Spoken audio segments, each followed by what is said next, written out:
dari Kepala BKD atau yang mewakili di instansi daerah, atau juga yang ada di link YouTube. Selamat pagi, salam sejahtera bagi kita semua. Izinkan saya Ari dari Kementerian PAN-RB akan menyampaikan sosialisasi terkait dengan peraturan pengadaan ASN tahun 2021 yang mungkin sudah kita tunggu-tunggu bersama. Jadi baik Bapak Ibu sekalian, kami singkatkan saja terkait dengan apa materi yang akan kami sampaikan. Yang pertama adalah tadi terkait dengan progres penetapan kebutuhan ASN secara keseluruhan seperti apa, kira-kira berapa instansi yang akan mengadakan. Kemudian yang kedua adalah terkait dengan Permenpan 27 tahun 2021, yang nomor 27 ini tentang pengadaan PNS. Ya. Dan kemudian nanti ada turunannya 980 2021 tentang persyaratan STR untuk melamar pada jabatan fungsional kesehatan dalam pengadaan PNS tahun anggaran 2021. Jadi kami harapkan di Permenpan 27 ini akan berlaku multi-year. Oleh karena itu persyaratan-persyaratan yang sifatnya khusus kita turunkan di dalam keputusan Menteri dan itu akan kita ganti setiap tahunnya.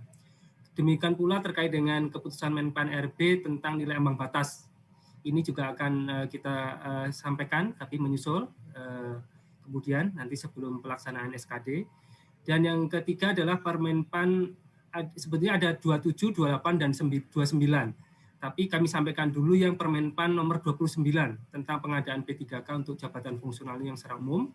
Juga di situ ada peraturan keputusan Menteri PAN-RB 981 tahun 2021 tentang persyaratan, sertifikasi, dan seleksi kompetensi tambahan untuk melamar pada jabatan fungsional dalam pengadaan P3K tahun anggaran 2021. Kemenpan RB tentang nilai ambang batas untuk P3K akan kami sampaikan kemudian. Dan yang ketiga, itu Permenpan RB nomor 28 tahun 2021 tentang pengadaan P3K untuk JF guru di instansi daerah. Ini terkait dengan nilai ambang batasnya juga akan kami menyusul. Kami susun seperti ini karena untuk 27 dan 29 bisa diikuti instansi pusat dan instansi daerah, sedangkan untuk nomor 3 itu hanya khusus untuk instansi daerah saja. Dan khusus untuk nomor 3 sifatnya adalah berlaku hanya tahun ini, jadi di tahun 2021 saja. Sedangkan 27 dan 29 kita harapkan bisa multi-year, seperti itu. Baik, kita mulai saja dengan progres penetapan kebutuhan yang sampai saat ini sudah baik. Sebelumnya ini ada sedikit statistik terkait dengan unduh dokumen, perlu kami sampaikan, bahwa kita lihat setelah kita undangkan 7 Juni dan kemudian kita upload di JDH Menpan, itu kurang lebih hampir 60 ribuan ya. Hampir 60 ribuan sudah di-download dokumen-dokumen ini, dan ini juga menjadi indikator bagi kami, bahwa sebetulnya kalau kita lihat banyak interest di masyarakat itu terkait dengan yang pengadaan PNS. Itu yang peraturan Menpan 27 2021, kemudian peraturan Menpan selanjutnya adalah di guru ini juga mungkin karena formasinya cukup besar, juga menempati yang kedua, dan yang selanjutnya adalah di peraturan Menpan terkait dengan P3K untuk jabatan fungsional. Ini adalah Bapak Ibu sekalian terkait dengan progres penetapan kebutuhan ASN 2021, di mana pada pemerintah pusat itu kita akan selenggarakan di 56 kementerian lembaga, tapi untuk LIPI, Batan, dan Lapan nanti akan kita satukan menjadi BRIN 1, jadi mungkin akan berkurang menjadi 54 kementerian lembaga, dan ada 8 sekolah kedinasan dengan jumlah formasi tadi untuk KL adalah 66.000, sedangkan sekolah kedinasan ada 8.555. Kemudian untuk pemerintah daerah dari jumlah kebutuhan sebesar 1,1 juta yang sudah kita tetapkan sejumlah 632.997, itu terdiri dari 34 Pemprov dan 495 Pemkab dan Pemkot. Kemudian secara rinciannya ada guru P3K sejumlah 531.076, kemudian P3K non guru itu sejumlah 20.960, dan CPNS itu sejumlah 80.961. Sehingga total per hari ini jumlah penetapan yang sudah dilaksanakan per cut-off 13 Juni adalah 707.622. Baik, ini ada kira-kira sebaran yang instansi daerah yang akan melaksanakan. Jadi untuk seluruh provinsi akan mengadakan pengadaan ASN 2021 ini di 34 provinsi. Kemudian untuk kabupaten kota ini yang berwarna hitam ini tidak melaksanakan pengadaan. Hanya ada 13 dari 508 instansi pemerintah kabupaten yang tidak akan melaksanakan atau menunda pengadaan ASN 2021. Selanjutnya, Bapak Ibu sekalian, kita masuk ke materi yang pertama terkait dengan Permenpan terkait pengadaan PNS. Jadi pengadaan PNS adalah Permenpan di 27 tahun 2021. Secara umum ini barangkali Bapak Ibu yang sudah mengikuti sosialisasi atau rapat koordinasi ketika bulan lalu kita laksanakan, secara umum tidak terlalu banyak perubahan, hanya beberapa hal yang perlu kami ingatkan kembali sebelum Bapak Ibu di Kementerian Lembaga maupun daerah menyusun kembali atau memeriksa kembali kesesuaian dengan pengumuman yang akan dilakukan oleh masing-masing instansi tersebut agar disesuaikan dengan Permenpan maupun Kemenpan yang ada. Yang pertama, bahwa secara ketentuan umum ini setiap warga negara, ini usianya 18 sampai 35 tahun, ada beberapa yang bisa dilamar sampai 40 tahun, dokter dan dokter gigi dengan kualifikasi pendidikan dokter spesialis dan dokter gigi spesialis. Kemudian dokter pendidik klinis, dosen peneliti dan berrekayasa dengan kualifikasi pendidikan strategi atau doktor. Kemudian tidak pernah dipidana dengan pidana penjara 2 tahun atau lebih. Tidak pernah diberhentikan dengan hormat tidak atas permintaan sendiri atau dengan hormat sebagai PNS, prajurit TNI ataupun Polri, tidak dengan hormat sebagai pegawai swasta. Kemudian juga pelamar tidak berkedudukan sebagai CPNS, PNS, prajurit TNI atau anggota kepolisian negara RI. Kemudian pelamar tidak menjadi anggota pengurus parpol atau terlibat politik praktis. Pelamar memiliki kualifikasi pendidikan sesuai dengan persyaratan jabatan. Pelamar sehat jasmani dan rohani sesuai dengan persyaratan jabatan. Pelamar bersedia ditempatkan di seluruh wilayah NKRI.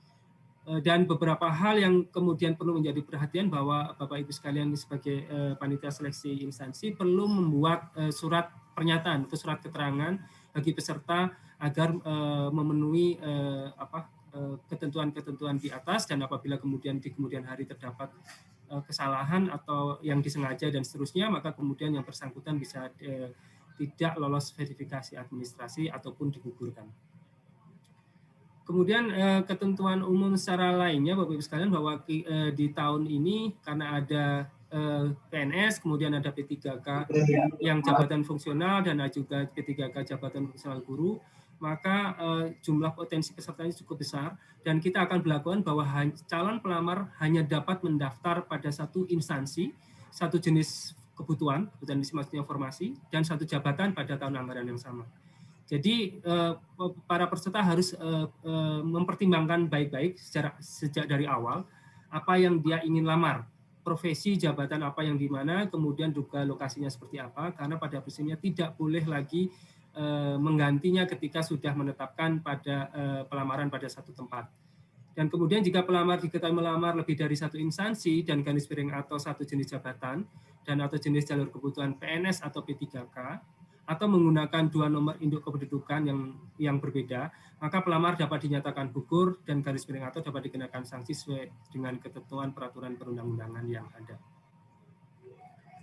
Baik, selanjutnya ada beberapa hal yang menjadi persyaratan khusus untuk pelamar dari tenaga kesehatan, itu terkait dengan STR, surat tanda registrasi, itu juga tadi di keputusan Menteri Pan-RB akan kami lampirkan secara khusus. Kemudian juga STR harus masih berlaku pada saat pelamaran, yang dibuktikan dengan tanggal masa berlaku yang tertulis pada surat tanda registrasi. Kemudian juga harus diunggah pada SSC ASN di BKN. Kemudian juga pemerintah wajib melakukan instansi penyelenggara, panitia instansi wajib melakukan validasi terhadap kesesuaian STR tersebut. Dan ini tadi daftar jenis jabatan akan kami sampaikan nanti di bagian terakhir. Kemudian terkait dengan ketentuan akreditasi juga masih sama Bapak Ibu sekalian dengan tahun lalu, bahwa akreditasi program studi dilaksanakan sesuai dengan ketentuan pada peraturan Mendikbud, dan itu nanti akan kami sampaikan juga salinan terakhir dari peraturan Mendikbud tersebut. Dan informasi terkait dengan akreditasi program studi tadi itu dapat diakses di pangkalan data pendidikan tinggi yang dikelola oleh Kemendikbud atau juga pangkalan data dari BAN PT, Badan Akreditasi Nasional Perguruan Tinggi.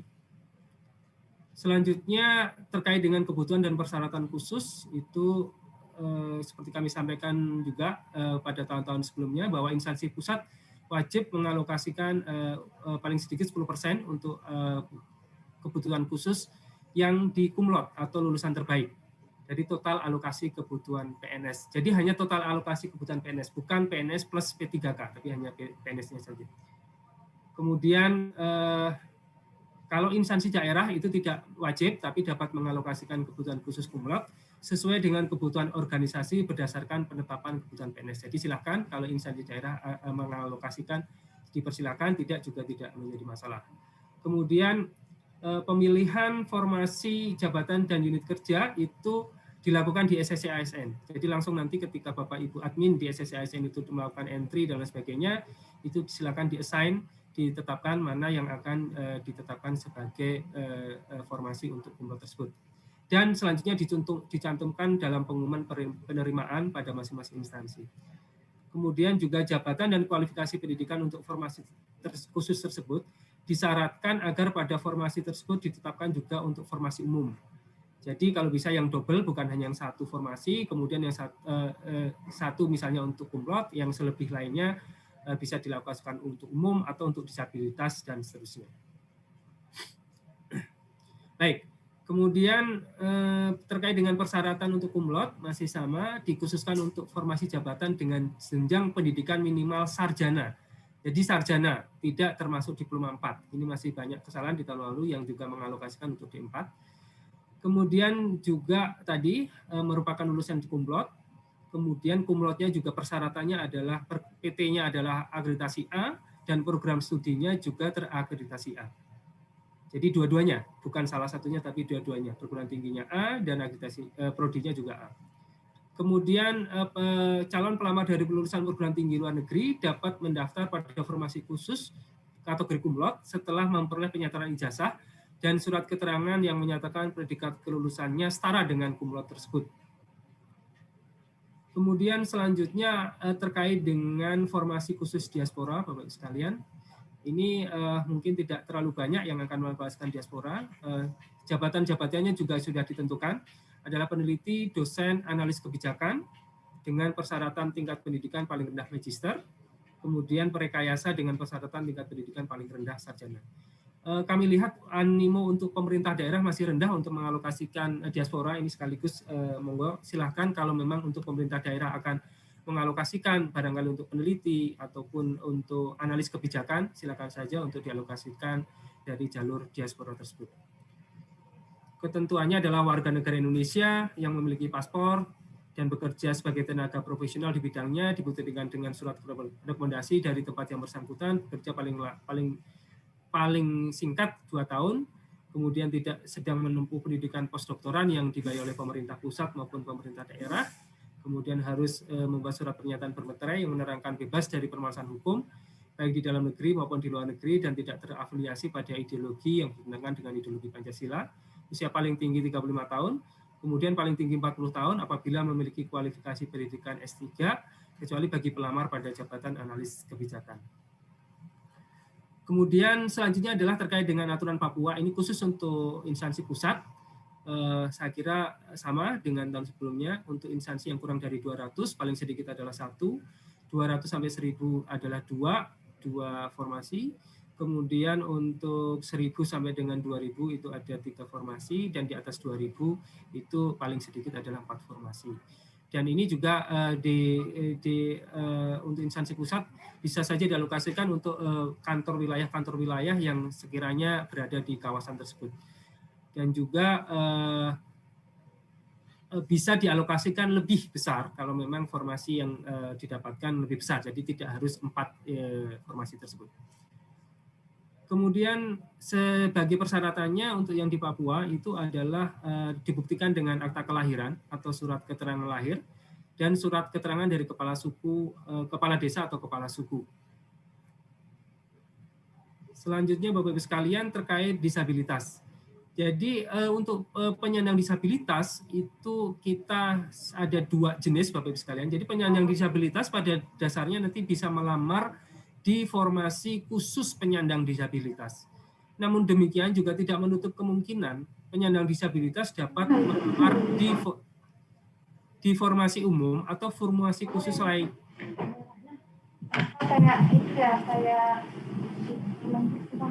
Mohon maaf Ibu dari Sekjen DPR untuk di-mute terlebih dahulu. Oke.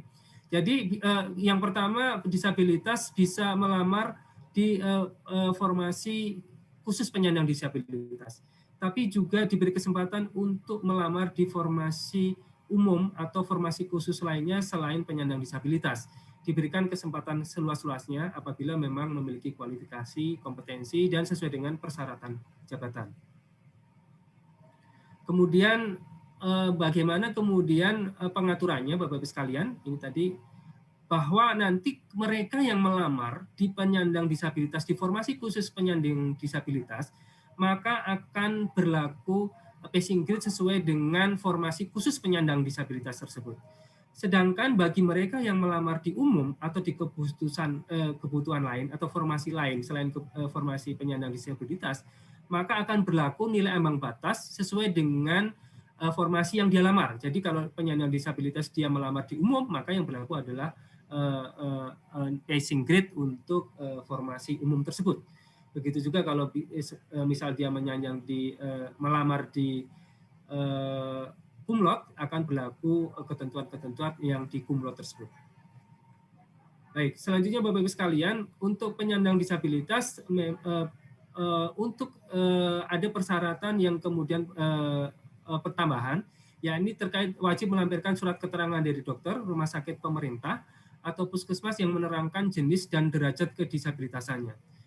Kemudian juga tahun ini kita juga mewajibkan adanya penyampaian video singkat yang menunjukkan kegiatan sehari-hari pelamar dalam menjalankan aktivitas sesuai jabatan yang akan dilamar. Jadi taruhlah Bapak Ibu sekalian, ini untuk mengganti, bisa saja untuk mengganti tatap muka, verifikasi tatap muka, tapi peserta dapat mengirimkan video, misalnya adalah seorang apoteker gitu ya, seorang apoteker dalam posisi apoteker, dia kemudian seolah-olah kegiatan sehari-harinya adalah dia mengambil obat, berjalan di lorong, kemudian meracik obat, kemudian menyampaikan ke ke bagian front office-nya dan sebagainya, itu mohon bisa dideskripsikan. Memang di sini kami tidak mewajibkan berapa menit, berapa ini, silakan saja diatur di masing-masing instansi. Yang jelas harus menunjukkan kegiatan sehari-hari tersebut secara komprehensif, artinya juga seluruh anggota tubuh diperlihatkan, maksud saya dari kepala sampai kaki juga diperlihatkan, kemudian juga pada waktu melakukan aktivitas tersebut tergambar pada video tersebut. Kemudian nanti panitia seleksi instansi wajib memastikan kesesuaian antara formasi dengan jenis derajat kedisabilitasannya melalui pemeriksaan dokumen dan persyaratan khusus lainnya. Kemudian juga apabila terjadi keraguan-raguan atau perlu second opinion dan seterusnya, instansi dapat melakukan konsultasi dengan dokter spesialis kedokteran okupasi, dokter spesialis kedokteran okupasi, dan garis miring atau tim penguji kesehatan. Ini biasanya sudah ada di masing-masing provinsi atau di masing-masing kabupaten kota terkait dengan tim penguji kesehatan. Kemudian satu lagi bahwa instansi pusat dan instansi daerah dalam pengadaan PNS kebutuhan khusus penyandang disabilitas tidak diperbolehkan mencantumkan syarat yang terkait dengan keterbatasan fisik atau di luar kompetensi jabatan. Ini yang kami harapkan untuk kita beri kesempatan seluas-luasnya bagi para penyandang disabilitas. Dan memang Bapak Ibu sekalian, kami memberikan guideline kira-kira jenis jabatan apa saja yang bisa diisi penyandang disabilitas. Itu sebelah kiri adalah yang dapat diisi, sedangkan yang sebelah kanan ada yang tidak dapat diisi. Yang pertama adalah jabatan yang pekerjaannya bersifat administratif, itu dapat diisi. Kemudian jabatan yang pekerjaannya dilakukan secara rutin. Kemudian jabatan yang pekerjaannya tidak memerlukan persyaratan khusus. Dan garis miring atau jabatan yang lingkungan kerjanya tidak memiliki risiko tinggi. Itu kira-kira 4 hal guideline yang bisa diisi oleh penyandang disabilitas. Sedangkan yang tidak bisa diisi oleh penyandang disabilitas, diantaranya adalah jabatan yang pekerjaannya membutuhkan mobilitas tinggi dan cepat, jabatan yang waktu kerjanya tidak pasti, jabatan yang situasi kerjanya spesifik dalam penanganan bencana, huru-hara, dan kebakaran, dan garis miring atau jabatan yang lingkungan kerjanya memiliki risiko tinggi. Kemudian juga jabatan yang memerlukan yang pekerjaannya bersifat khusus dan spesifik yang memerlukan kesiapan dan kemampuan fisik dalam melakukan kegiatan secara efisien tanpa menimbulkan kelelahan secara fisik. Jadi misalnya Satpol PP dan sebagainya atau mungkin sopir itu barangkali agak susah ya untuk dilakukan pekerjaan-pekerjaan yang sifatnya rutin dan akan menimbulkan kelelahan secara fisik.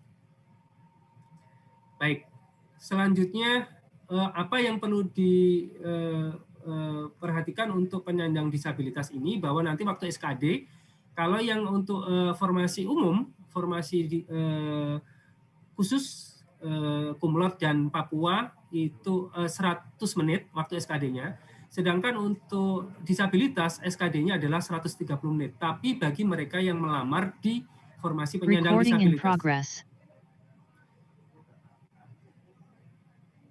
Ya, kemudian sedangkan waktu SKB-nya, karena yang lainnya adalah 90 menit, maka untuk penyandang disabilitas SKB-nya 120 menit. Jadi masing-masing ada tambahan 30 menit.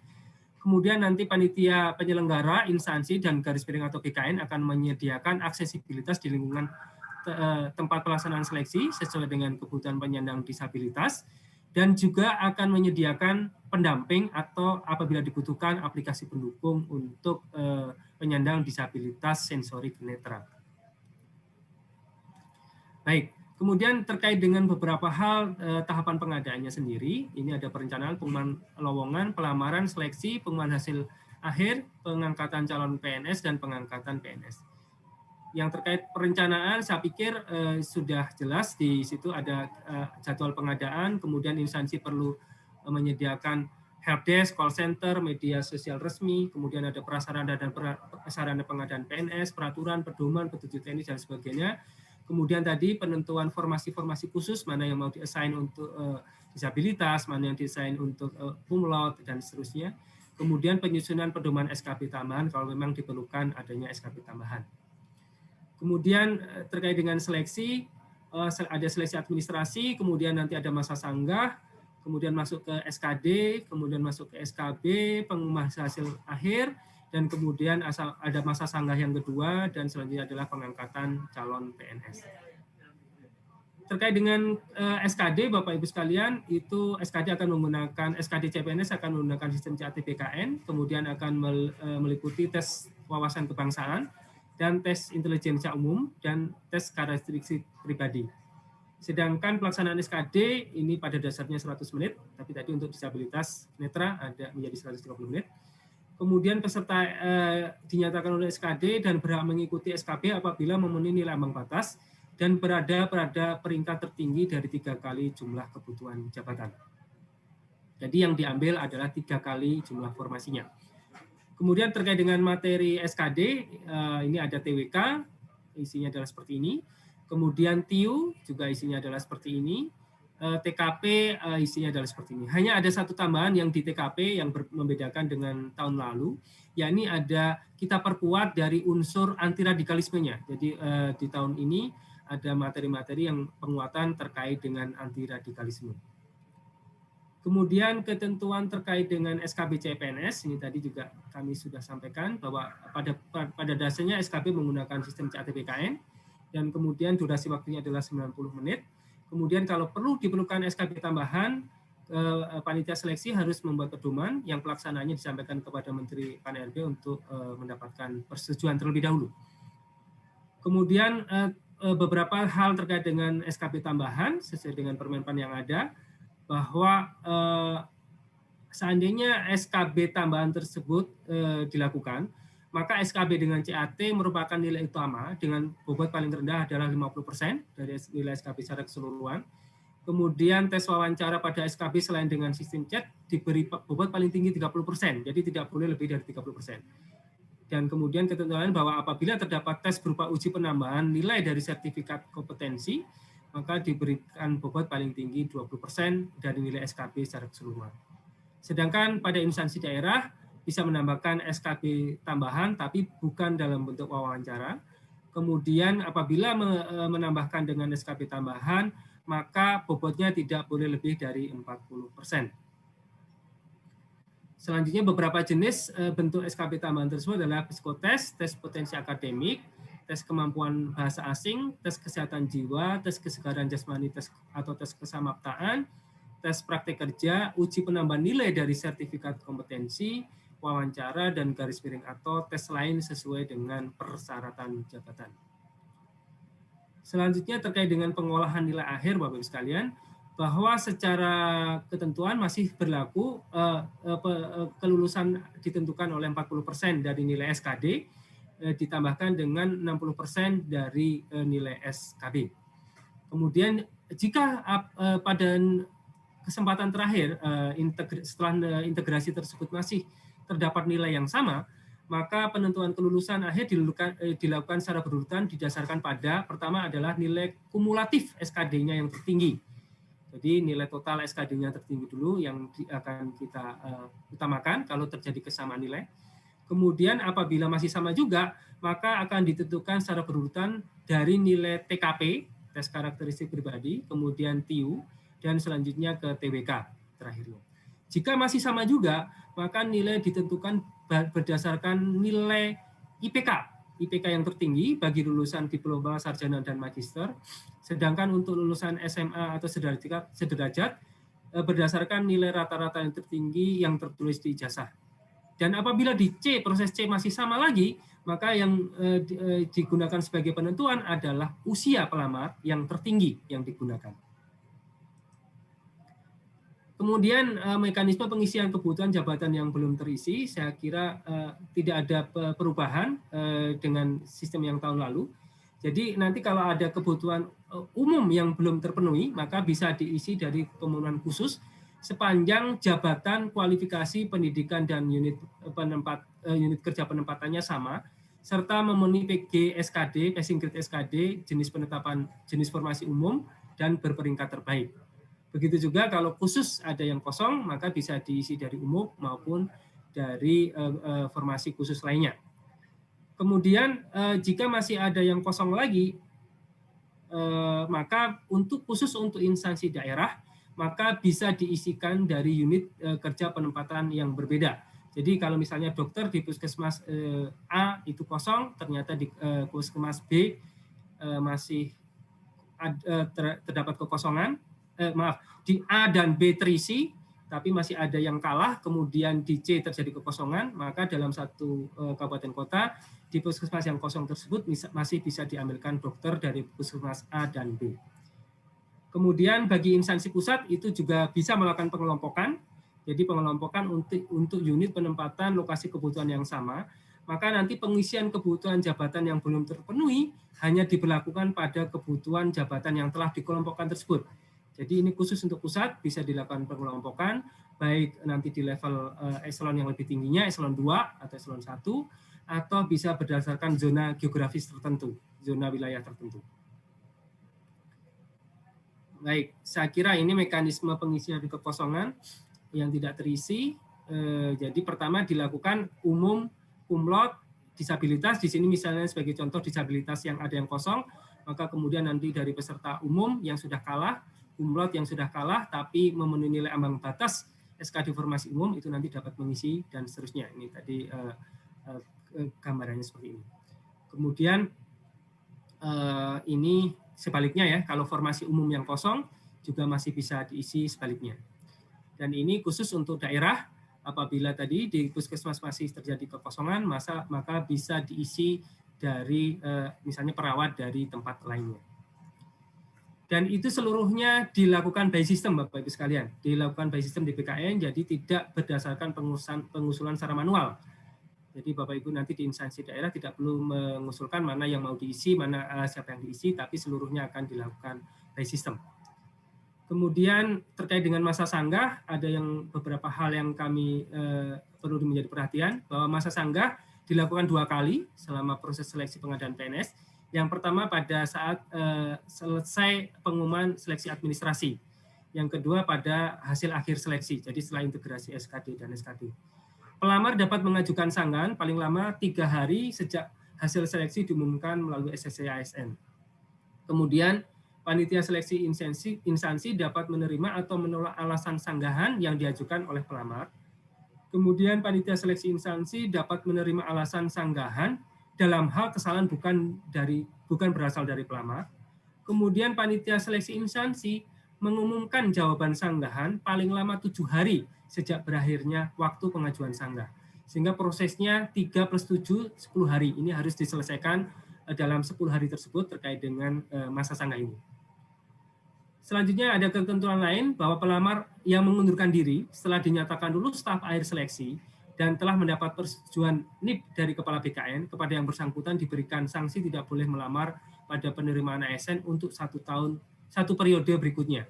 Jadi ini karena banyak sekali yang kemudian beberapa, tidak banyak maksud saya, ada yang beberapa kemudian mengundurkan, maka kita berikan sanksi tidak boleh melamar pada 1 periode berikutnya. Demikian juga yang sudah melamar di tahun lalu kemudian lulus tapi kemudian mengundurkan diri, pada tahun ini juga yang bersangkutan tidak dapat melamar di penerimaan ASN tahun ini. Kemudian selanjutnya ini adalah terkait dengan persyaratan STR. Persyaratan STR ini juga mohon diperhatikan karena berbeda-beda untuk masing-masing tahunnya Bapak Ibu sekalian. Dan ini khusus untuk tahun 2021 sudah ada keputusan Menteri Pan-RB 980 tahun 2021. Ini jabatan-jabatan yang mewajibkan mensyaratkan adanya STR.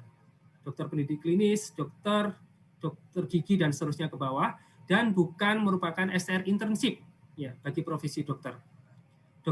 Juga untuk dokter pendidik klinis, STR juga dokter spesialis sesuai dengan jenis spesialisasinya seperti apa.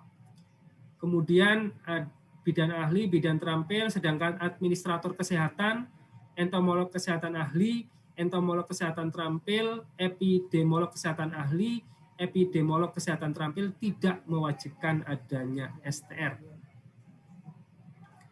Selanjutnya, nutrisional untuk penyuluh kesehatan masyarakat ahli, penyuluh kesehatan masyarakat terampil juga tidak mewajibkan adanya STR. Selanjutnya sanitarian ahli, pembimbing kesehatan kerja juga tidak mewajibkan adanya STR. Baik, itu terkait dengan peraturan Permenpan 27 tahun 2021 yang PNS. Sekarang kita menuju ke yang kedua Bapak Ibu sekalian, terkait dengan Permenpan RB nomor 29 tahun 2021 tentang pengadaan P3K untuk jabatan fungsional. Jadi ini untuk seluruh jabatan fungsional, kecuali untuk jabatan fungsional guru di instansi daerah. Itu nanti ada di bagian akhir di Permenpan 28 tahun 2021. Baik, kita mulai saja untuk ketentuan umum di P3K, Bapak Ibu sekalian. Setiap warga negara Indonesia dapat melamar menjadi P3K dengan ketentuan usia paling rendah 20 tahun dan paling tinggi 1 tahun sebelum batas usia pensiun pada jabatan tersebut. Jadi kalau untuk guru, usia pensiunnya adalah 60 tahun, maka seseorang yang berumur 59 tahun kurang 1 hari atau kurang 2 hari pun pada saat pelamaran itu masih bisa melamar. Kemudian tidak pernah dipidana penjara 2 tahun atau lebih, tidak pernah diberhentikan dengan hormat tidak atas permintaan sendiri atau tidak dengan hormat sebagai ASN, prajurit TNI, anggota kepolisian negara RI atau pegawai swasta, tidak menjadi anggota parpol atau terlibat politik praktis, tidak memiliki kualifikasi pendidikan sesuai dengan persyaratan jabatan, memiliki kompetensi sesuai dengan sertifikasi keahlian atau keterampilan tertentu yang masih berlaku, seperti halnya STR tadi di kesehatan.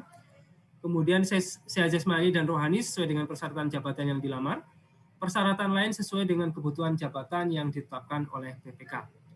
Kemudian tadi calon pelamar juga hanya dapat melamar pada satu instansi di satu formasi jabatan.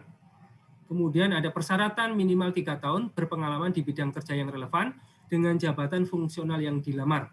Ya, ini dibuktikan dengan surat keterangan ditandatangani oleh minimal pejabat tinggi pratama untuk yang bekerja di instansi pemerintah dan minimal direktur kepala divisi yang membidangi SDM HRD di perusahaan swasta atau lembaga swadaya dan masyarakat pemerintah atau yayasan.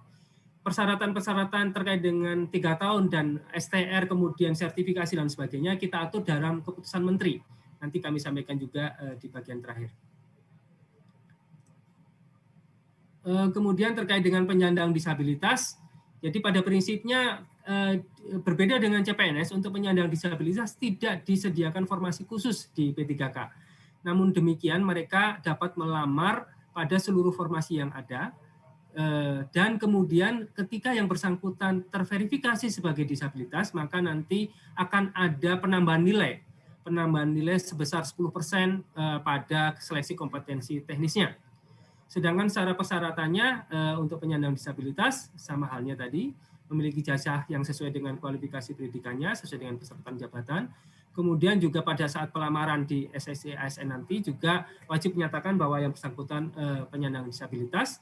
Kemudian juga menyampaikan dokumen, yakni dokumen surat keterangan resmi dari rumah sakit pemerintah atau puskesmas yang menyatakan jenis dan derajat kedisabilitasannya. Kemudian juga menyampaikan video singkat yang menunjukkan kegiatan sehari-hari dalam menjalankan aktivitas sesuai jabatan yang akan dilamar. Dan instansi pemerintah dapat menyatakan jabatan dan unit penempatan yang tidak dapat dilamar oleh penyandang disabilitas. Jadi nanti kalau ada keraguan-keraguan seperti halnya dengan CPNS tadi, itu wajib untuk dilakukan konsultasi dengan dokter okupansi, spesialis okupansi atau tim penguji kesehatan. Kemudian terkait dengan pengadaan P3K, itu ada perencanaan, pengumuman lowongan, pelamaran, seleksi, pengumuman hasil seleksi, dan pengangkatan menjadi P3K. Di perencanaan itu masing-masing instansi juga wajib mengatur jadwal pengadaan, kemudian prasarana dan sarana, juga terkait peraturan, pedoman, petunjuk teknis, penyusunan pedoman seleksi kompetensi teknis jika ada, dan sarana yang diperlukan. Kemudian juga prasarana dan sarana bagi pelamar lainnya. Baik, kemudian pada perencanaan juga diharapkan juga tetap menyediakan helpdesk, call center, media sosial, kemudian pengelompokan jabatan bagi instansi pusat jika diperlukan, kemudian juga penyusunan pedoman seleksi kompetensi teknis tambahan jika diperlukan. Kemudian untuk pengelompokan jabatan itu tadi sudah kami sampaikan, bisa didasarkan atas unit eselon di atasnya, bisa eselon 2 atau eselon 1, bisa juga didasarkan pada wilayah unit penempatan, wilayah geografisnya. Sebagai contoh ini kalau seandainya jabatan sama, kemudian kualifikasi pendidikannya sama, kemudian unit kerja penempatannya misalnya tadinya di eselon 2 seperti ini, tapi kemudian bisa dikumpulkan jadi eselon 1. Kemudian nanti di SSCN diganti namanya untuk unit kerja penempatannya tersebut menjadi nama yang sudah digabungkan tadi atau dikelompokkan tadi. Kemudian ini juga sama untuk bisa didasarkan untuk wilayah. Jadi misalnya kantor wilayah regional Bondowoso, Jombang, Pasuruan digabung menjadi kantor imigrasi di wilayah Jawa Timur. Kemudian tahapan pengadaan. Yang pertama adalah pada waktu saat pengumuman lowongan, Bapak Ibu sekalian, nama jabatan itu wajib dimuat, kemudian jumlah lowongan, unit kerja penempatan, instansi yang membutuhkan, kualifikasi, kemudian lamaran yang ditujukan ke SSCN, jadi seluruhnya dilakukan secara elektronik. Kemudian jadwal tahapan seleksi, syarat yang harus dipenuhi, helpdesk, call center, media sosial resmi yang dikelola masing-masing instansi, dan yang terakhir adalah masa hubungan perjanjian kerja. Jadi untuk P3K perlu juga dicantumkan masa hubungan perjanjian kerjanya sesuai dengan Permenpan 70, apakah 1 tahun, paling minimal 1 tahun, atau paling maksimal 5 tahun, dan selanjutnya dapat dilakukan perpanjangan. Jadi pada waktu pengumuman pelowongan mohon untuk dilakukan pemberitaan juga berapa masa hubungan perjanjian kerja yang akan diaplikasikan untuk P3K di tempat Bapak Ibu sekalian. Baik, kemudian pelamaran dilakukan secara daring dan kemudian pengunggahan dokumen pada prinsipnya secara elektronik. Jadi kami berharap walaupun ada proses-proses yang dikirimkan dokumen secara fisik, tapi seluruhnya tetap menggunakan secara elektronik. Yang fisik tadi dapat digunakan sebagai backupnya saja. karena nanti proses-proses dokumen tersebut akan dipergunakan selanjutnya seandainya yang bersangkutan lulus, kemudian pemberkasan dan sebagainya tetap akan dipergunakan. Kemudian terkait dengan seleksi P3K-nya sendiri, Bapak Ibu sekalian, nanti ada seleksi administrasi, hanya ada 2, berbeda dengan CPNS. Kalau di CPNS ada seleksi administrasi, kemudian SKD, dan kemudian SKB. Tapi di seleksi P3K hanya 2, seleksi administrasi dan seleksi kompetensi saja. Di mana pada seleksi administrasi kita lakukan pencocokan persyaratan administrasi dan kualifikasi dengan dokumen pelamaran. Sedangkan pada seleksi kompetensi itu dilakukan untuk menilai kesesuaian kompetensi manajerial, teknis, sosiokultural yang dimiliki oleh pelamar dengan standar kompetensi jabatan. Kemudian untuk seleksi kompetensi sendiri terdiri dari teknis, manajerial, sosiokultural, dan kemudian dilanjutkan dengan wawancara yang berbasis komputer. Itu dalam satu rangkaian. Materinya kurang lebih seperti ini. Saya kira tidak akan kami berikan terlalu detail, hanya yang teknis ya tentu saja yang berkaitan dengan bidang teknis jabatannya. Sedangkan pada kompetensi manajerial itu akan terkait dengan pengetahuan, keterampilan, dan sikap perilaku dalam berorganisasi yang dapat diamati, diukur, dan dikembangkan terkait dengan integritas, kerjasama, komunikasi, orientasi pada hasil, pelayanan publik, pengembangan diri dan orang lain, mengelola perubahan, pengambilan keputusan. Sedangkan pada sosiokultural itu pengetahuan, keterampilan, dan sikap perilaku dalam berinteraksi dengan masyarakat majemuk dalam hal agama, suku dan budaya, perilaku, wawasan kebangsaan, etika, nilai-nilai, moral, emosi, dan prinsip dalam peran pemangku jabatan sebagai perekat bangsa yang terkait dengan kepekaan terhadap perbedaan budaya, kemampuan berhubungan sosial, kepekaan terhadap konflik, pengendalian diri, dan empati. Selanjutnya untuk seleksi kompetensi teknis Bapak Ibu sekalian pada prinsipnya seluruhnya menggunakan CAT. Hanya kalau seandainya instansi pusat maupun daerah ingin menambahkan seleksi kompetensi tambahan, itu juga kompetensi tambahan juga masih dimungkinkan. Namun segera saja bersurat untuk mendapatkan persetujuan dari Menteri Pan-RB. Dan jumlahnya hanya 1. Dan ini tidak seluruhnya akan kami berlakukan untuk kompetensi teknis tambahan ini. Dan beberapa hal instansi pusat itu akan memang kami setuju untuk kompetensi teknis tanpa CAT. Seperti untuk yang jabatan madya, yang untuk peneliti, dan beberapa jabatan madya di dokter spesialis. Itu nanti kompetensi teknisnya tidak menggunakan CAT, tapi menggunakan persyaratan-persyaratan lain yang cukup ketat. Ada beberapa hal yang nanti disampaikan di keputusan Menteri. Baik, kemudian terkait dengan penambahan nilai, tadi kami sampaikan ada 2 jenis penambahan nilai. Yang pertama adalah terkait dengan penyandang disabilitas. Bahwa penyandang disabilitas yang nanti melamar pada P3K, maka setelah diverifikasi tentu saja, maka akan kita tambahkan nilai tambahan sebesar 10% dari nilai maksimal kompetensi teknis. Juga terkait beberapa sertifikat kompetensi yang memungkinkan untuk P3K yang ini ditentukan oleh instansi pembina, maka akan kita berikan tambahan nilai maksimal sebesar 25%. Jenis dan bobot sertifikat kompetensi sebagaimana angka 2 itu diusulkan instansi pembina CF untuk mendapatkan persetujuan Menteri Pan-RB.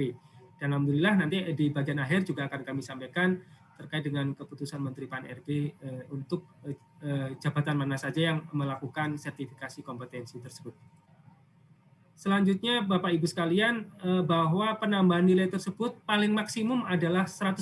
Jadi berlaku akumulatif. Jadi misalnya seseorang yang penyandang disabilitas dan kebetulan yang bersangkutan memiliki kompetensi sertifikat kompetensi juga, maka nilai tambahnya adalah sebesar 10% ditambah 25%. Sebesar 35%. Kemudian misalnya yang bersangkutan mendapatkan nilai 80% dari nilai maksimum, maka yang akan didapatkan yang bersangkutan bukannya 80 ditambah 25 ditambah 10 atau 115, tapi maksimum adalah 100%. Gitu.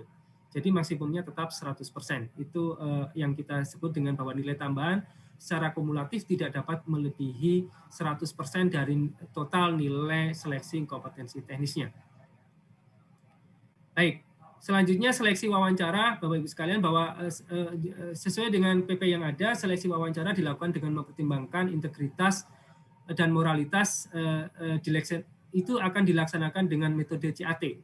Jadi nanti begitu selesai yang seleksi kompetensi teknis, langsung 10 menit kemudian dilakukan dengan wawancara yang berbasis CAT. Kemudian selain itu Bapak Ibu sekalian, masa sanggah juga kita berlakukan untuk P3K sebanyak 2 kali, yakni setelah pengumuman hasil seleksi administrasi, ini sama 3 hari, kemudian nanti harus menjawab 7 hari, instansinya ini masih kurang, ada beberapa yang belum tertulis.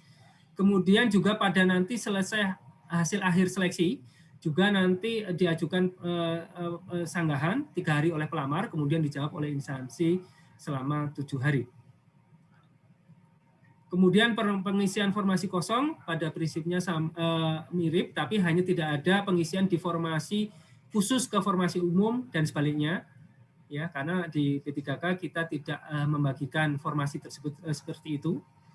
Kemudian instansi pusat juga dapat diberlakukan pengisian hanya terbatas pada yang telah dikelompokkan tadi, yang unit, yang jabatan dan unit penempatannya, jabatan dan kualifikasi pendidikannya sama.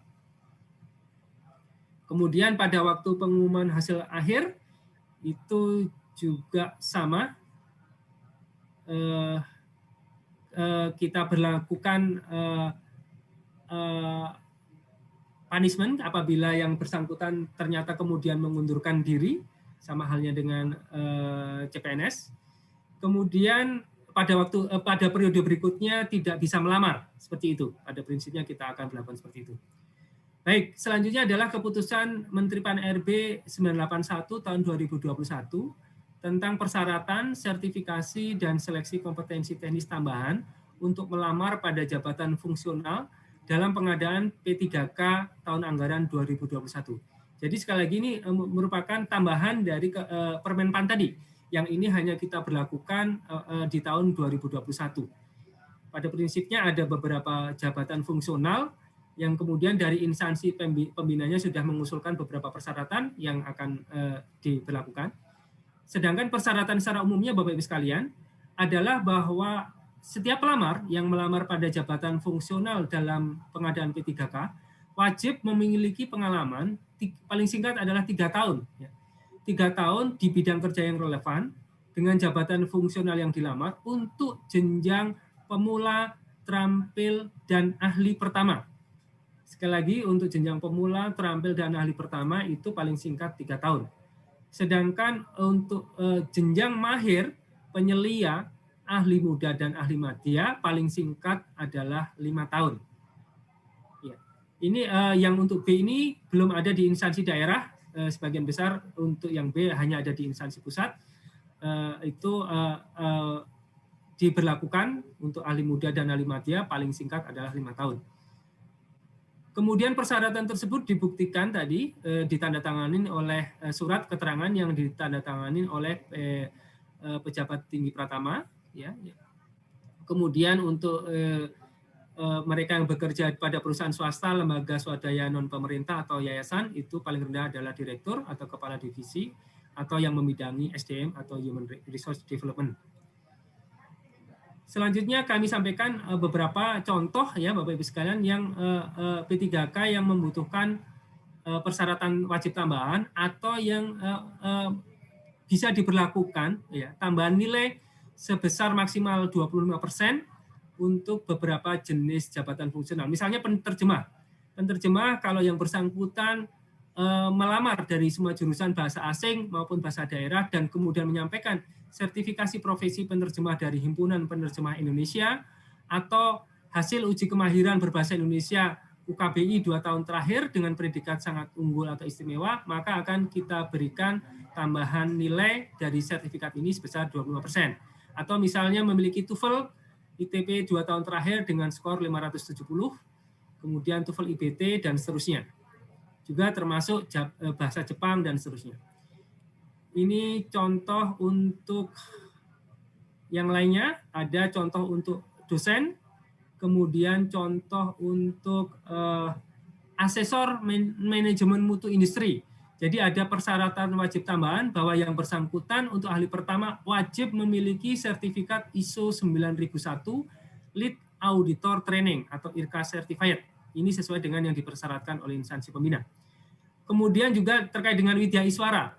Widya Iswara juga ahli pertama wajib memiliki KKNI metodologi pelatihan jenjang 3 dan perancangan program media pelatihan.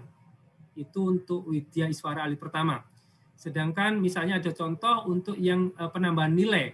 Misalnya pembina jasa konstruksi ahli pertama, itu apabila yang yang bersangkutan memiliki sertifikasi keahlian konstruksi ahli muda bidang manajemen pelaksanaan yang dikeluarkan oleh asosiasi profesi yang terakreditasi Lembaga Pengembangan Jasa Konstruksi LPJK antara lain ahli manajemen konstruksi, ahli manajemen proyek, ahli K3 konstruksi, ahli sistem manajemen mutu, itu akan ditambahkan tambahan untuk sertifikasi kompetensi teknis maksimal sebesar 25%. Begitu juga contoh lain untuk pustakawan. Apabila memiliki sertifikat kompetensi kerja pustakawan yang masih berlaku, yang diterbitkan oleh LSP pustakawan, maka akan ditambahkan nilainya 15%.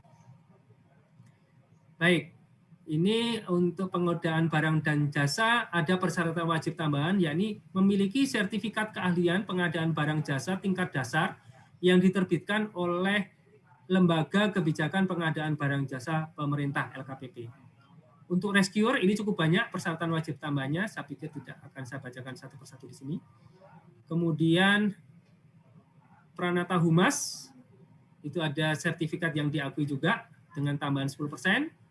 Kemudian ada masuk ke jabatan tenaga kesehatan. Ya, jabatan tenaga kesehatan tadi seperti halnya CPNS yang mewajibkan STR juga wajib ada STR. Kemudian ada yang tidak mewajibkan STR, tapi yang bersangkutan memiliki, maka kemudian dapat mendapatkan nilai tambahan sebesar 25%. Sebagai contoh adalah administrator kesehatan, ahli pertama itu tidak mensyaratkan adanya STR, tapi kalau yang bersangkutan memiliki, maka dapat mendapatkan nilai tambahan sebesar 20%. Kemudian untuk dokter ahli madya, dokter spesialis obgyn misalnya, ini ada beberapa persyaratan wajib tambahan yang harus dipenuhi. Standarisasi dan kompetensi USJ obgyn, tingkat dasar pelatihan perennial dan seterusnya. Itu juga portofolionya, karya ilmiah, kemudian pelayanan obstetri, penulisan buku, penghargaan prestasi dan sebagainya juga wajib dipenuhi. Baik, kemudian selanjutnya persyaratan wajib masih di dokter ya, ini STR rata-rata. Kemudian ini masih di STR tenaga kesehatan. STR tenaga kesehatan masih cukup banyak karena ada 32 jabatan. Kemudian ini sudah masuk ke pembimbing kesehatan kerja sama penyuluh kesehatan masyarakat. Ini masih tenaga kesehatan, masih STR. Sanitarian STR sebagai nilai tambah ya. Kemudian psikolog klinik itu masih STR.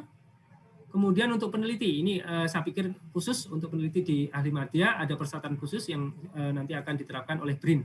Saya kira tidak saya perlu bacakan satu persatu di sini. Kemudian arsiparis juga kalau memiliki sertifikat bimbingan teknis pemberkasan arsip aktif akan mendapatkan tambahan poin sebesar 10% dari kompetensi teknis. Kemudian juga apabila arsip dinamis untuk ahli pertama itu akan mendapatkan penambahan nilai sebesar 10%. Saya kira demikian untuk materi terkait dengan P3K, jadi Permenpan 29, dan kemudian beberapa persyaratan tambahan, persyaratan wajib tambahan maupun sertifikasi dan persyaratan tadi pengalaman kerja yang ada di keputusan Menteri yang telah kami sampaikan. Selanjutnya Bapak Ibu sekalian, kami sampaikan untuk yang peraturan Menteri yang ketiga, yakni Peraturan Menteri nomor 28 tahun 2021 tentang pengadaan P3K JF Guru pada instansi daerah tahun 2021. Namun demikian, ini mungkin bagi Bapak Ibu yang di kementerian lembaga di pusat tidak relevan ya, karena ini hanya khusus untuk instansi daerah. Jadi monggo silahkan kalau tidak mengikuti paparan kami juga dipersilakan karena ini memang khusus untuk guru-guru di instansi daerah. Sebelum kami lanjut, kami mohon izin minum dulu, Mbak.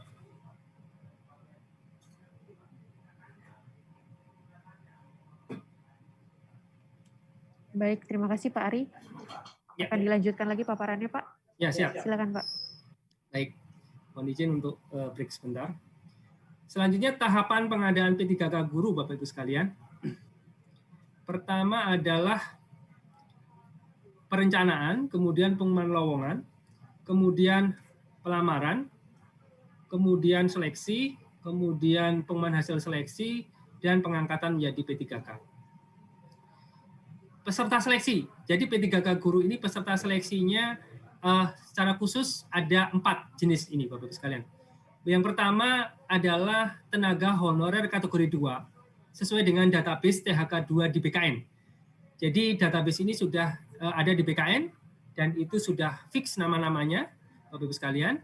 Yang kedua adalah guru non-ASN atau mungkin beberapa menyebutnya sebagai guru honorer.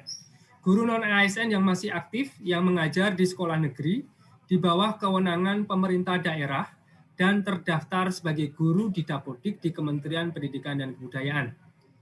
Jadi kategori yang kedua adalah guru non-ASN di sekolah negeri dan terdaftar di Dapodik. Yang ketiga adalah guru swasta yang masih aktif mengajar di sekolah swasta dan terdaftar sebagai guru di Dapodik di Kemendikbud. Jadi sama, guru swasta di sekolah swasta, tapi terdaftar di Dapodik. Yang keempat adalah lulusan pendidikan profesi guru yang belum menjadi guru dan terdaftar di database lulusan pendidikan profesi guru Kemendikbud. Jadi yang keempat ini bagi masyarakat umum lainnya yang sudah lulus PPG namun belum menjadi guru, itu diberi kesempatan pula untuk mendaftar. Bapak Ibu sekalian, terkait dengan ketentuan pengadaan P3K guru ini, ada beberapa hal yang menjadi khusus ya. Jadi yang pertama, seleksi akan terdiri dari seleksi administrasi dan seleksi kompetensi. Sedangkan seleksi kompetensi tersebut akan dilaksanakan sebanyak 3 kali. Sebanyak 3 kali. Kemudian seleksi kompetensi akan menggunakan CAT UNBK Kemendikbudristek, jadi tidak menggunakan CAT BKN. Ini nanti koordinasi dan lain sebagainya akan dilakukan oleh Kemendikbudristek. Kemudian nanti sertifikat pendidik dan kualifikasi pendidikan itu akan merujuk di SE Dirjen Guru Tenaga Pendidikan Kemendikbud nomor 1460 dan seterusnya tanggal 15 Maret 2021. Yang ini juga sudah kami sampaikan pada kesempatan sebelumnya. Baik. Baik, ini pengaturan bagaimana keempat peserta tadi ya bisa mengikuti baik di seleksi kompetensi pertama, seleksi kompetensi kedua maupun seleksi kompetensi 3. Jadi yang pertama Bapak Ibu sekalian, yang boleh mengikuti seleksi kompetensi pertama hanya guru THK2 dan guru non-ASN di sekolah negeri. Kemudian di seleksi kedua yang boleh mengikuti mereka yang tidak lulus di seleksi kompetensi pertama, namun kemudian juga sudah ditambah dengan guru swasta dan lulusan PPG, tadi peserta nomor 3 dan nomor 4. Yang ketiga, pada saat seleksi ketiga, siapa yang boleh ikut? Itu adalah guru yang tidak lulus di seleksi kompetensi kedua. Namun demikian Bapak Ibu sekalian, ini penjelasannya masih sedikit kurang. Pada seleksi kompetensi pertama dan seleksi kompetensi kedua itu masih berlangsung sesuai dengan kewenangan masing-masing. Jadi maksud saya gini, untuk guru TK, PAUD, SD, dan SMP karena merupakan kewenangan kabupaten kota masih diberlakukan pada lingkup tersebut untuk tes pertama dan tes kedua.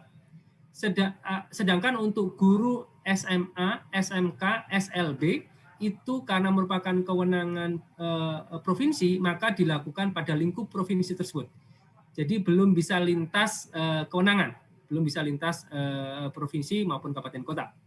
Sedangkan pada saat seleksi ketiga, itu sudah boleh lintas kabupaten kota dan lintas provinsi. Jadi kita berlakukan secara nasional, sekalian.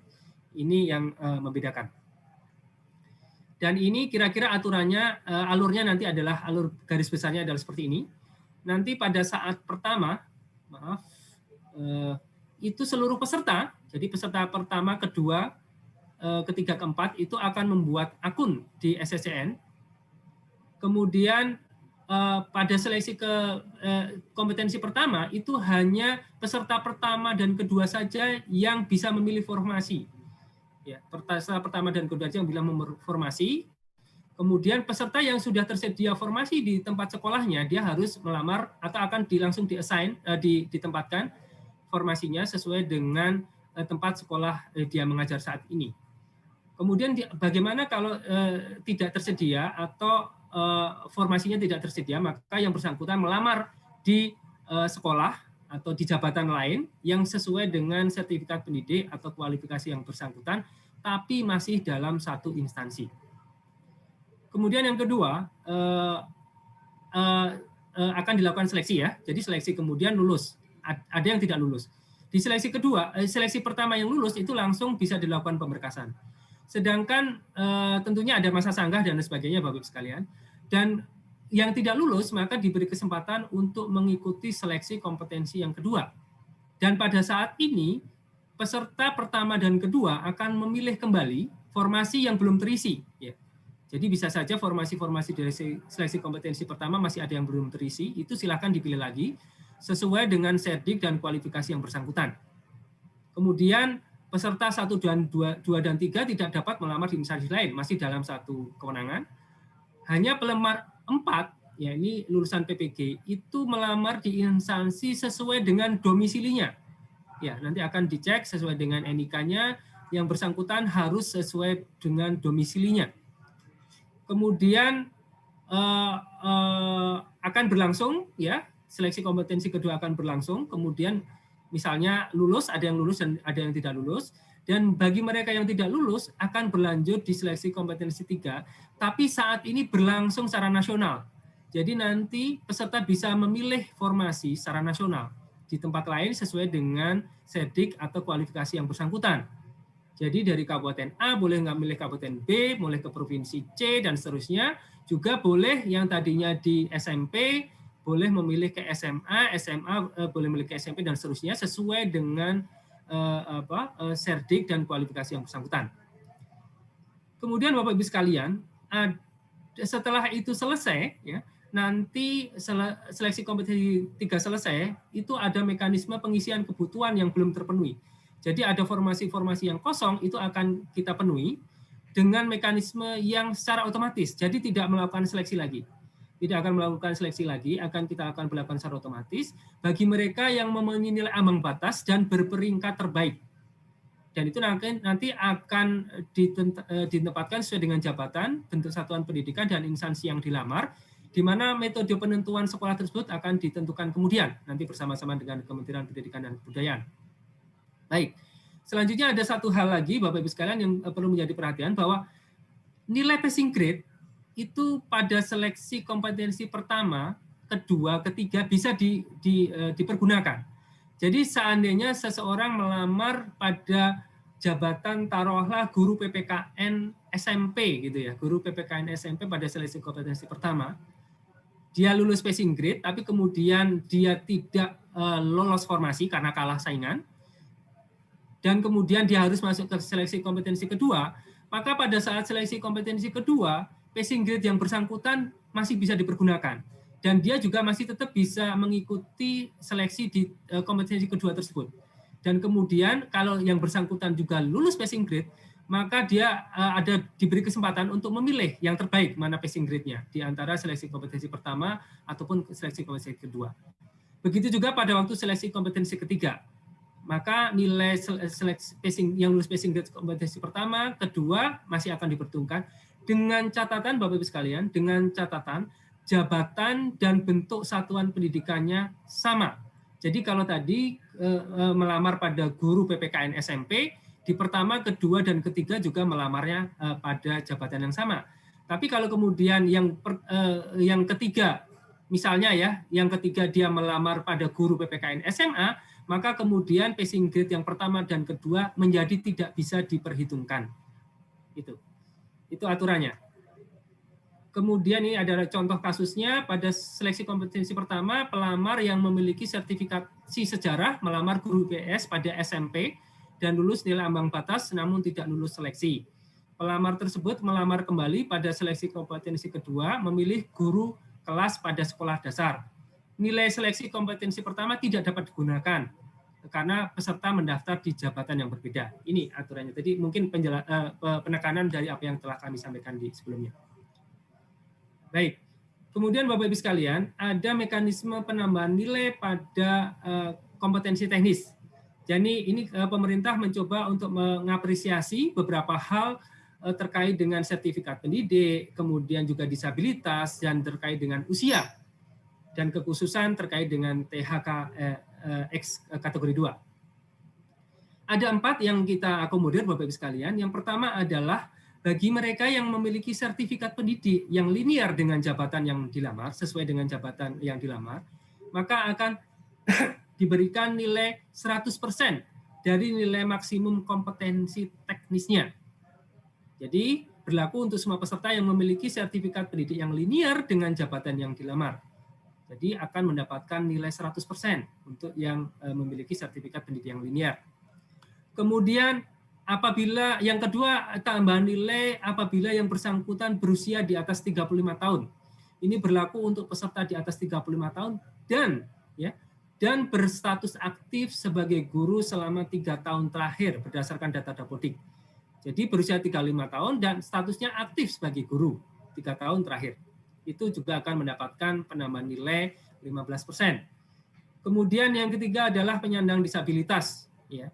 Itu karena kita tidak menyediakan formasi khusus untuk disabilitas di sekolah-sekolah tertentu, maka penyandang disabilitas pada prinsipnya dapat melamar pada seluruh jabatan. Hanya ada beberapa jabatan yang tidak dilamar, itu ada di Permenpannya juga, oleh beberapa jenis disabilitas tertentu. Dan kemudian setelah dilakukan verifikasi, maka kemudian yang bersangkutan berhak mendapatkan nilai 10% dari nilai maksimum kompetensi teknis. Kemudian penambahan nilai yang keempat adalah THK 2. Yakni peserta terdaftar di database THK 2 PKN dan berstatus aktif sebagai guru selama 3 tahun terakhir. Jadi bagi THK 2 yang aktif sebagai guru 3 tahun terakhir sebagai Dapodik, itu juga akan mendapatkan nilai tambahan sebesar 10%. Dan penambahan nilai ini berlaku akumulatif Bapak Ibu sekalian. Jadi seseorang yang berusia di atas 35 tahun dan kebetulan yang bersangkutan merupakan penyandang disabilitas, maka akan mendapatkan penambahan nilai 15% plus 10%, yakni 20%. Dan kalau kebetulan yang bersangkutan adalah THK 2, maka mendapatkan nilai tambahan lagi 10%. Kemudian hanya saja nilai totalnya tidak boleh melebihi dari nilai maksimal kompetensi teknis. Jadi misalnya yang bersangkutan tadi sudah mendapatkan 35% dari kompetensi teknis, kemudian ternyata yang bersangkutan mengikuti tes dan lulus dengan nilai misalnya 90% dari kompetensi teknisnya. Maka bukan 90 plus 35 atau 125 nilai yang bersangkutan, tapi menjadi 100 karena maksimum nilai kompetensi teknis adalah 100. Itu yang kami berlakukan. Baik. Saya kira ini contoh kasusnya sudah kami jelaskan tadi di depan. Kemudian ketentuan nilai kelulusan. Tadi pelamar yang dinyatakan lulus jika memperoleh memenuhi nilai ambang batas dan berperingkat terbaik, tadi sudah kami sampaikan. Kemudian pada seleksi kompetensi kedua, pelamar dapat menggunakan nilai terbaik di antara nilai seleksi kompetensi 1 atau seleksi kompetensi kedua, tapi hanya dapat digunakan jika memenuhi nilai ambang batas.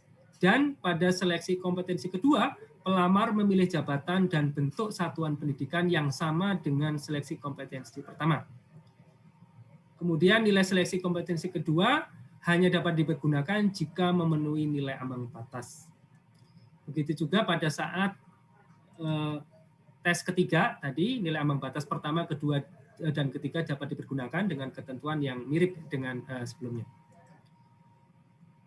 Kemudian yang selanjutnya adalah ketentuan kelulusan jika pelamar memiliki nilai akhir yang sama. Ya. Jadi ini juga berlaku untuk yang P3K tadi, yang jabatan fungsional yang lainnya selain guru, bahwa yang pertama akan dilakukan, ya apabila nilainya sama, akan dilakukan penentuan berdasarkan nilai kompetensi teknis yang lebih tinggi dulu. Jika terjadi kesamaan nilai kompetensi teknis yang lebih tinggi yang akan diluluskan. Kemudian jika terjadi misalnya yang A, nilai kompetensi teknisnya masih sama juga, maka didasarkan pada nilai kumulatif kompetensi manajerial dan sosiokultural yang paling tinggi. Jadi nanti passing grade kompetensi manajerial dan sosiokultural itu dijadikan satu, Bapak Ibu sekalian, dan itu mana yang paling tinggi, itu yang akan menjadi penentu untuk keduanya. Dan seandainya di proses B masih sama juga, maka akan digunakan ya kelulusan didasarkan pada nilai wawancara yang paling tinggi. Dan ternyata kalau C-nya juga masih sama juga nilainya, maka ketentuan kelulusan didasarkan pada usia yang lebih tinggi dari peserta-peserta yang bersangkutan. Masa sanggah. Masa sanggah pada prinsipnya sama, peserta yang keberatan itu mengajukan sanggahan paling lama 3 hari sejak hasil seleksi diumumkan. Kemudian sanggahan diajukan oleh portal SSASN.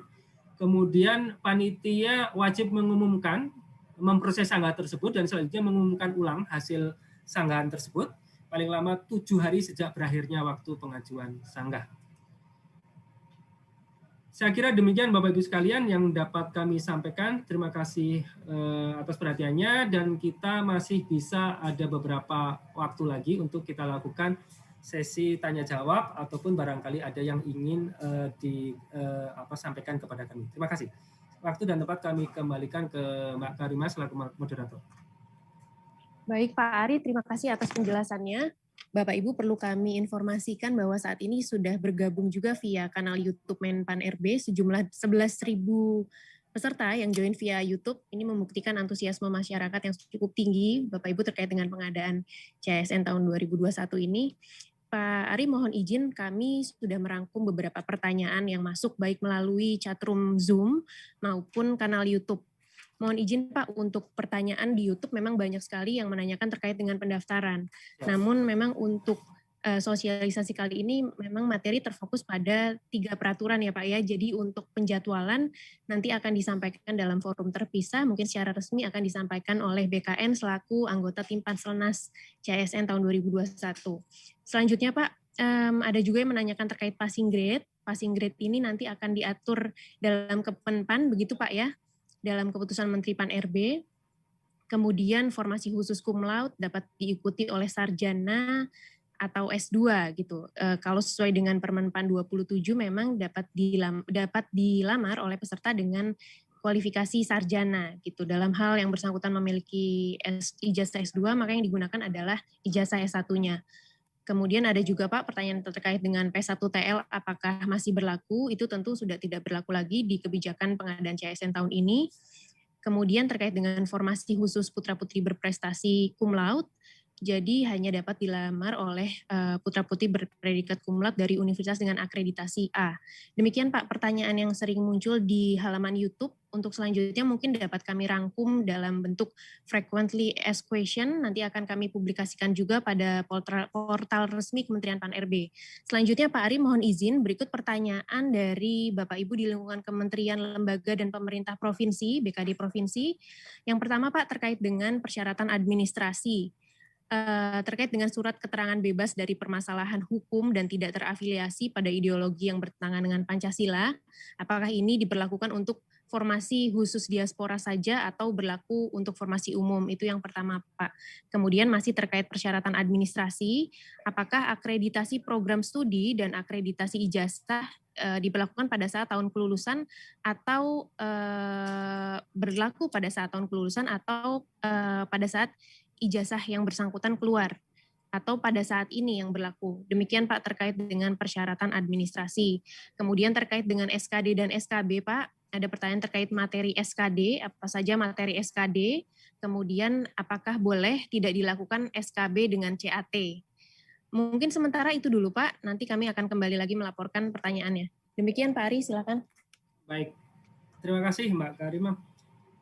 Jadi pertama terkait dengan diaspora.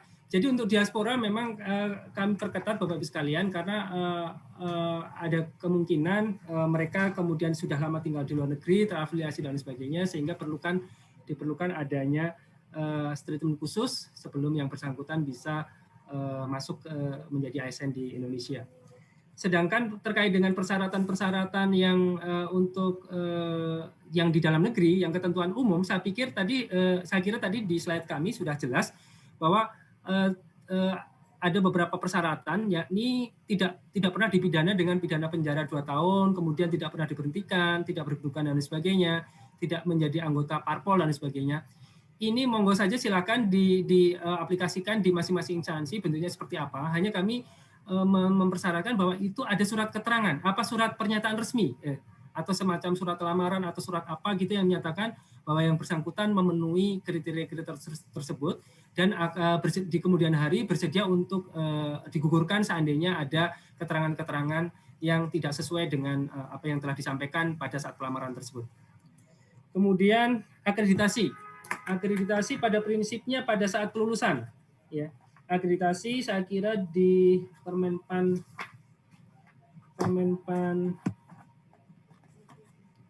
27 itu sudah disampaikan pada saat akreditasi yang dibuktikan dengan tanggal kelulusan, ya, yang tertulis pada ijazah. Gitu. Kemudian terkait dengan materi SKD tadi kami sudah sampaikan ada materi SKD.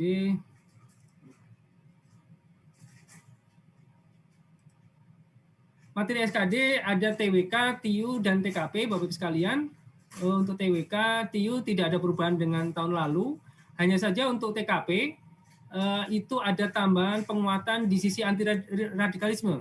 Jadi anti radikalisme kita perkuat dan beberapa hal yang terkait dengan karakteristik pribadi di indikator-indikator atasnya juga ada yang kita perkuat sesuai dengan perkembangan atau kebutuhan terkini. Kemudian juga jumlah soalnya, ini mungkin tadi sudah saya sampaikan atau belum saya lupa. Jadi jumlah soalnya itu nanti untuk TWK itu adalah 30, kemudian TIU-nya ada 35, dan TKP-nya ada 45. Ada 45. Jadi kalau tahun lalu TKP hanya 35. Jadi totalnya adalah 100. Tahun ini ada penambahan 10 soal di TKP. Ada penambahan 10 soal di TKP sehingga jumlah totalnya adalah 30 tambah 35 tambah 45 yaitu 110, dan waktunya juga kita tambah Bapak-Ibu sekalian. Waktunya kita tambah 10 menit. Jadi kalau tahun lalu adalah 90 menit, tahun ini waktunya adalah 100 menit. Demikian juga waktu untuk penyandang disabilitas tunanetra yang tadinya 120 menit yang tahun lalu, tahun ini kita tambah 10 menit juga menjadi 130 menit. Kemudian SKB tanpa CAT. Bapak-Ibu sekalian, untuk instansi daerah SKB CAT menjadi suatu kewajiban. Jadi mungkin ini tadi pertanyaan dari pusat.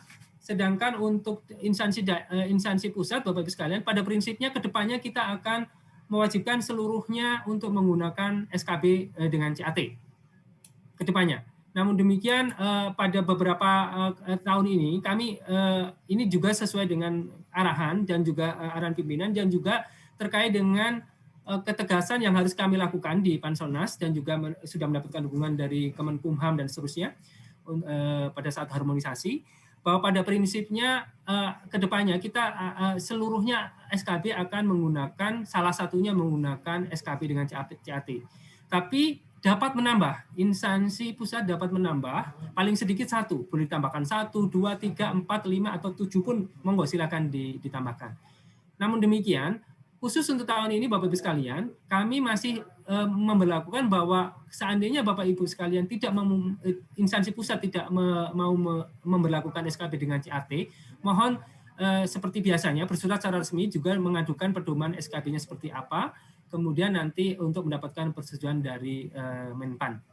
Saya kira demikian, jadi ini memang masih masa transisi. Untuk SKB yang tanpa CAT untuk tahun ini masih kita berikan ruang untuk itu. Saya kira demikian Mbak Karimah, monggo silakan. Baik, terima kasih Pak Ari. Kemudian Pak, pertanyaan selanjutnya ini terkait dengan P3K non-guru. Yang pertama persyaratan masa kerja, mohon penjelasan kembali Pak terkait persyaratan masa kerja untuk P3K non-guru. Dan yang kedua terkait dengan sertifikasi profesi untuk melamar P3K pada jabatan fungsional non-guru. Kemudian Pak, untuk pertanyaan terkait dengan P3K guru, ada terkait serdik untuk guru apakah diwajibkan atau tidak, kemudian apakah sertifikat pendidik sama dengan PPG, sertifikat PPG, kemudian apakah P3K setelah habis kontrak mengikuti tes kembali atau hanya diperpanjang kontraknya tanpa tes. Kemudian Pak terkait dengan batas usia P3K non-guru, apakah batas usia tersebut pada saat melamar Demikian Pak, pertanyaan untuk P3K guru dan P3K non-guru.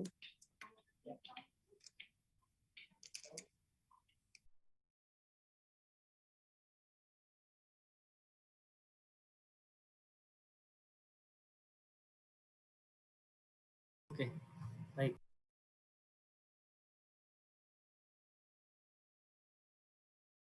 Oh, masih. Ada beberapa pertanyaan yang terkait dengan guru. Sebetulnya tadi di paparan kami sudah jelaskan bahwa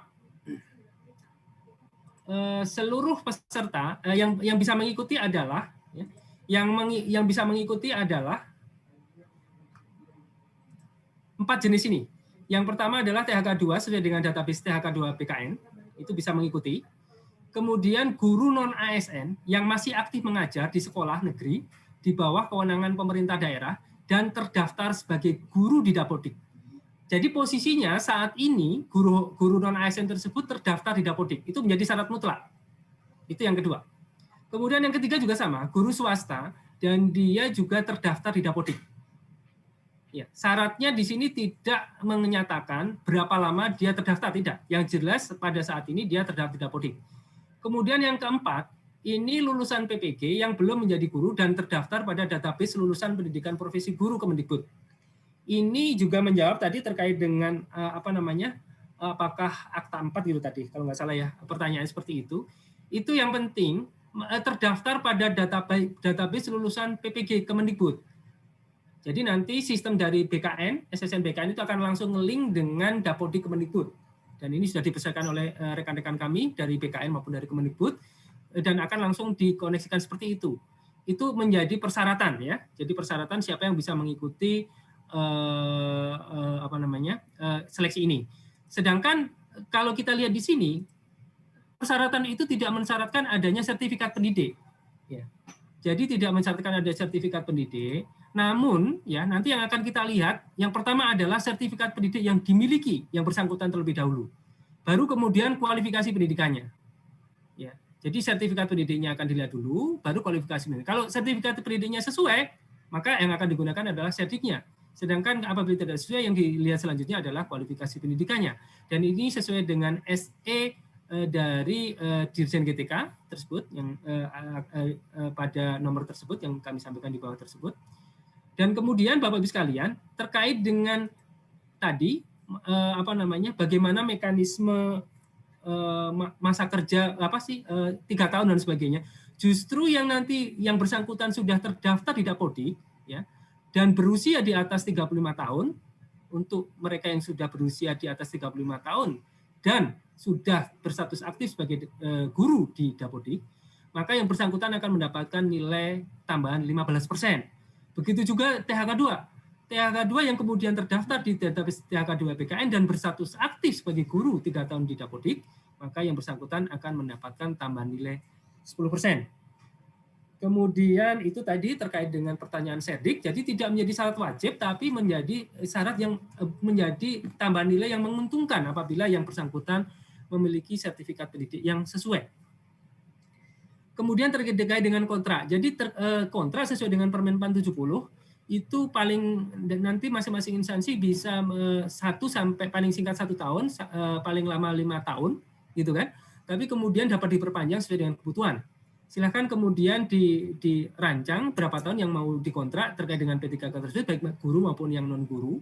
Kemudian pada waktu perpanjangan, kalau masih pada jabatan dan tempat yang sama, itu maka yang bersangkutan tidak perlu tes. Cukup nanti masing-masing instansi untuk memperpanjang masa kontraknya tersebut. Namun demikian, kalau kemudian, jadi mekanisme P3K itu ada multi level entry ya.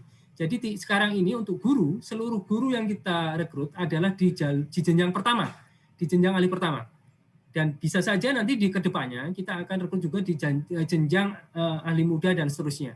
Nah nanti ketika yang ada formasi dibutuhkan di jenjang terbuka untuk formasi di jenjang ahli muda, maka mereka-mereka yang mendaftar, yang sudah masuk di jenjang ahli pertama bisa mengikuti tes untuk naik jenjang.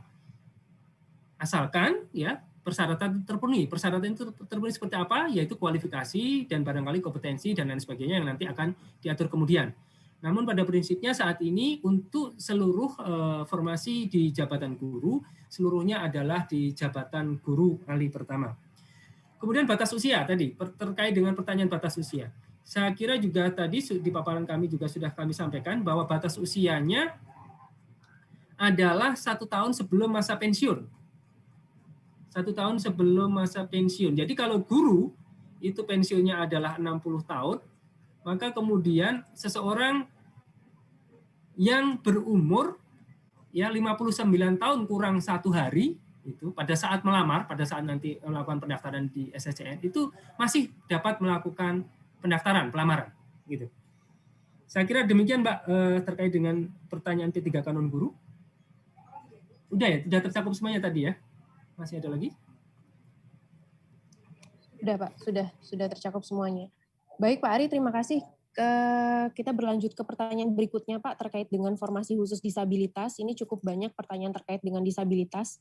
Yang pertama Pak, apakah diperkenankan instansi memberi batasan derajat kedisabilitasan formasi khusus disabilitas? Kemudian bagaimana dengan jumlah formasi disabilitas, apakah dibedakan untuk P3K dan PNS? Kemudian yang ketiga Pak, terkait dengan pemilihan formasi, apakah instansi KL Pemda harus memberikan tanda pada jabatan yang tidak bisa diisi dari penyandang disabilitas pada halaman SSCSN BKN. Kemudian selanjutnya Pak, pada kondisi di lapangan, tunanetra memiliki beberapa tingkatan. Jadi untuk jenis yang low vision, apakah tetap mendapatkan tambahan waktu menjadi 130 menit saat seleksi kompetensi dasar? Kemudian selanjutnya Pak, video disabilitas yang harus diunggah itu seperti apa? Apakah yang menjelaskan tentang aktivitas sehari-hari atau yang terkait dengan jabatan yang dilamar? Kemudian selanjutnya Pak, terkait dengan formasi disabilitas, apakah pemerintah daerah dapat melaksanakan seleksi dengan tatap muka, jadi tidak dengan video? Kemudian yang terakhir terkait disabilitas, apakah instansi dapat mensyaratkan persyaratan tertentu untuk penyandang disabilitas? Demikian Pak. Baik, terima kasih. Pertama apa tadi? Lupa Mbak. Yang pertama apa tadi? Derajat. Oh, derajat. Jadi gini, Bapak Ibu sekalian, pada prinsipnya kita membuka kesempatan seluas-luasnya untuk para penyandang disabilitas untuk dapat melamar sebagai ASN. Dan pada prinsipnya memang ada beberapa jabatan-jabatan yang serasa akan sulit untuk dilakukan oleh penyandang disabilitas. Dan ini kami sudah memberikan guideline, kira-kira jabatan-jabatan, jenis jabatan seperti apa yang bisa disandang disabilitas, dan mana yang tidak dapat dilamar oleh penyandang disabilitas. Dan kami dari berbagai macam pertemuan dengan forum disabilitas, FGD, tatap muka, dan sebagainya, pada prinsipnya para penyandang disabilitas tersebut akan bisa menakar diri lah, bisa tahu diri juga. Mereka juga tidak akan melamar ke jenis-jenis disabilitas yang dia sendiri tidak mampu untuk melakukan tugas-tugas tersebut. Jadi pada prinsipnya jalan tengah tersebut yang kami ambil Bapak Ibu sekalian, kita memberikan kesempatan sepenuhnya kepada seluas-luasnya kepada penyandang disabilitas, tapi di sisi lain juga penyandang disabilitas nanti diharapkan juga mengerti kira-kira untuk tidak melamar pada jabatan-jabatan yang akan menyulitkan bagi dirinya untuk melakukan tugas-tugas tersebut. Dan tadi kami juga sudah sampaikan ada beberapa jenis jabatan yang bisa yang dapat diisi, yang sifatnya administratif, yang rutin, yang tidak memerlukan persyaratan khusus, yang tidak memiliki risiko tinggi, tapi kemudian ada jabatan yang tidak dapat diisi, sebagian tidak diisi, misalnya dengan mobilitas tinggi dan cepat, waktu kerjanya tidak pasti, terkait dengan bencana, huru-hara, kebakaran, kemudian risiko lingkungan kerjanya risiko tinggi, dan lain sebagainya. Itu yang dilakukan. Kemudian juga terkait dengan pertanyaan kedua, apakah ada kesamaan atau pembedaan antara disabilitas di CPNS dan di P3K?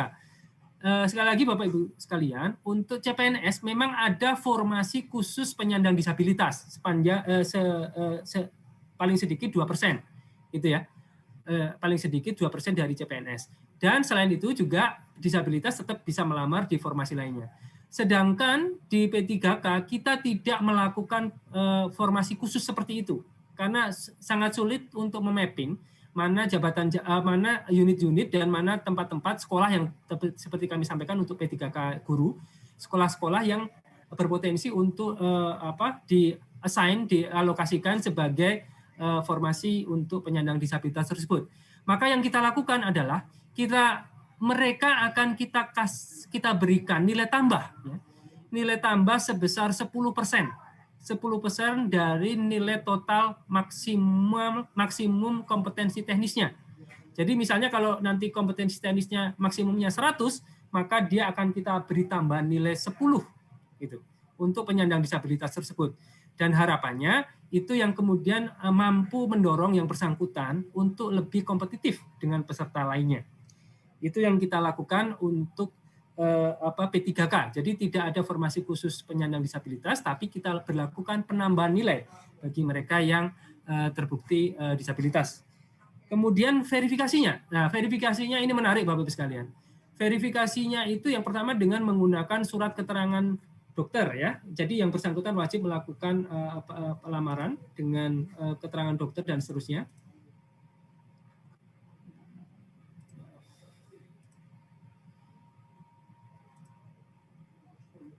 Penyandang disabilitas. Jadi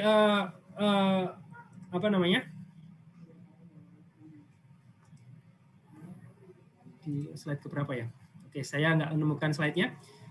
Jadi pada prinsipnya penyandang disabilitas itu perlu mengupload surat keterangan pelamaran yang menyatakan bahwa yang bersangkutan disabilitas dari puskesmas atau rumah sakit pemerintah. Gitu.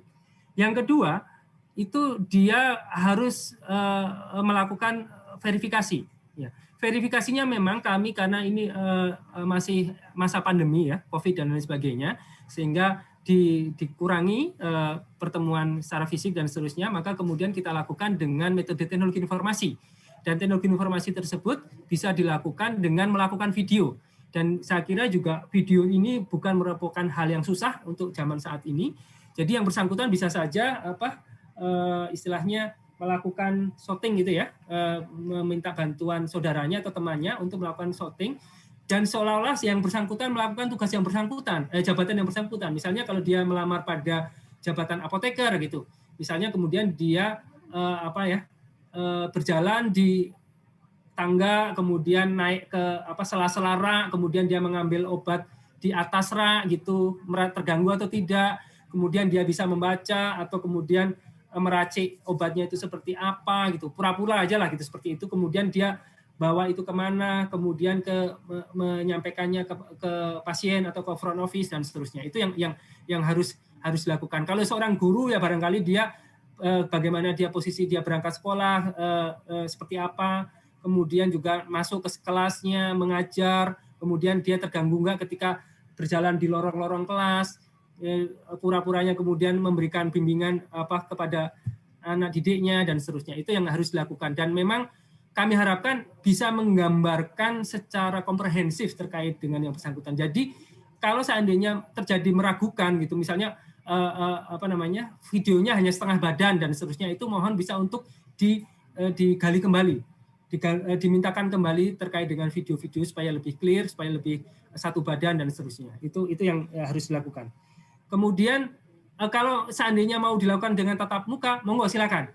Tatap muka juga dipersilakan, tapi dengan tatap muka itu juga dirangkum dalam bukti videonya, Bapak-Ibu sekalian. Juga dirangkum dalam videonya, yang mungkin kalau yang tadinya dilakukan oleh disabilitas, berarti video itu bisa dilakukan tambahan juga oleh para peserta di masing-masing instansi untuk melakukan penambahan tadi, yang dengan verifikasi berdasarkan tatap muka tadi. Kemudian, saya pikir sudah ya Mbak ya, hanya 4 itu tadi ya. Syarat? Baik Pak. Syarat untuk formasi disabilitas Pak, yang boleh dicantumkan oleh Kementerian Lembaga dan Pemda. Baik.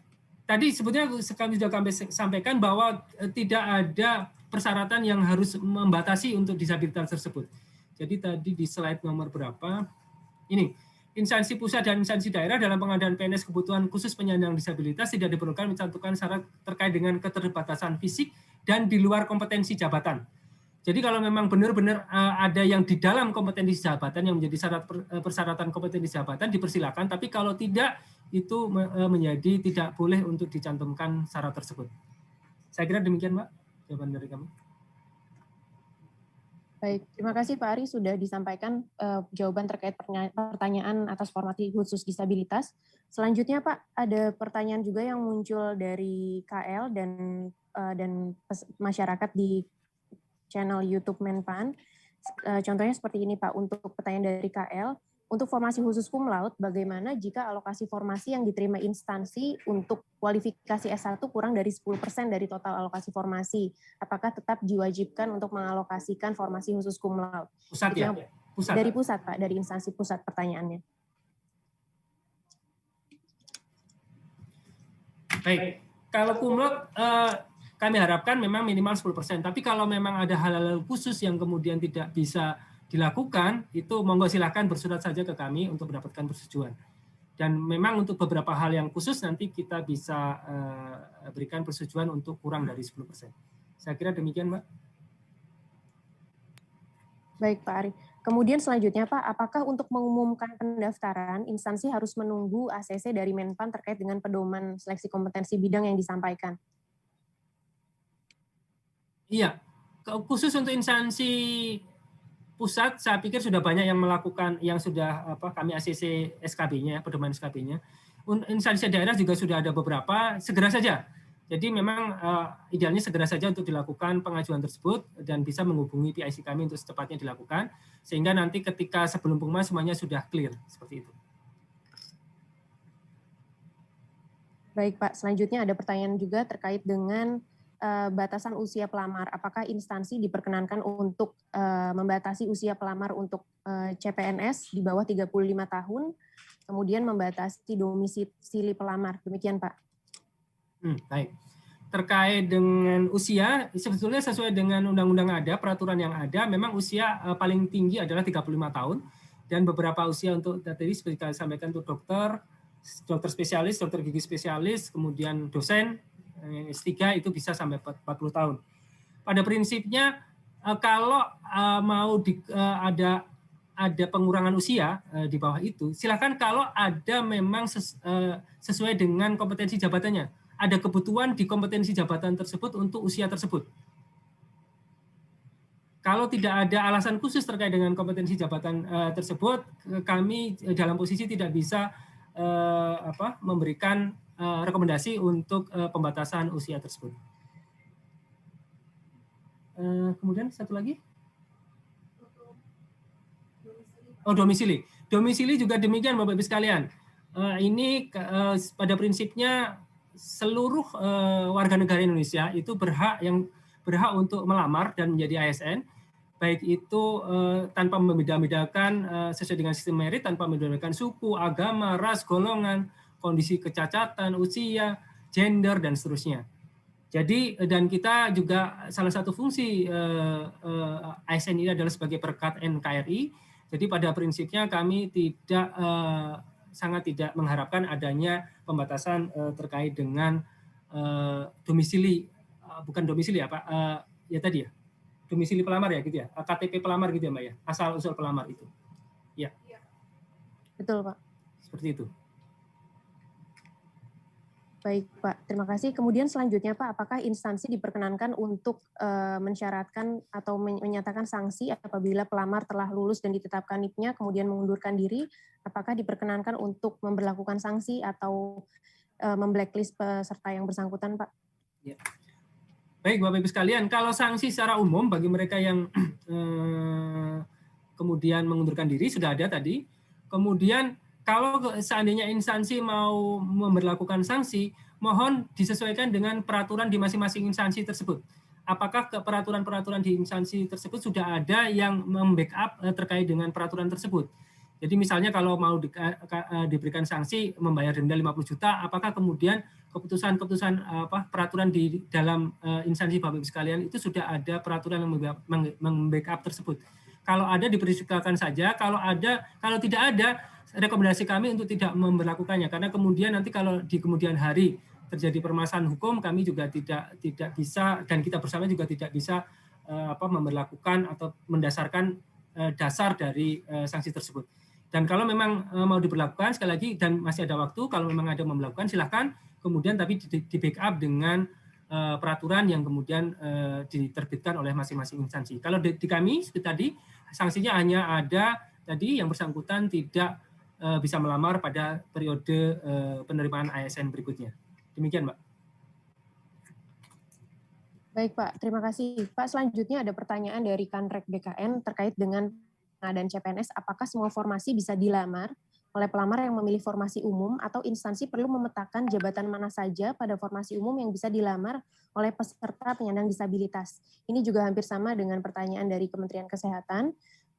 Apakah untuk formasi jabatan yang tidak bisa diisi dari disabilitas harus diberikan tanda pada sistem SSC ASN BKN, sehingga pada saat diumumkan pelamar disabilitas dapat memilih jabatan mana yang memungkinkan untuk dilamar. Demikian, Pak. Baik, saya kira kalau dari kami sebetulnya secara umum itu bisa dilakukan dua-duanya.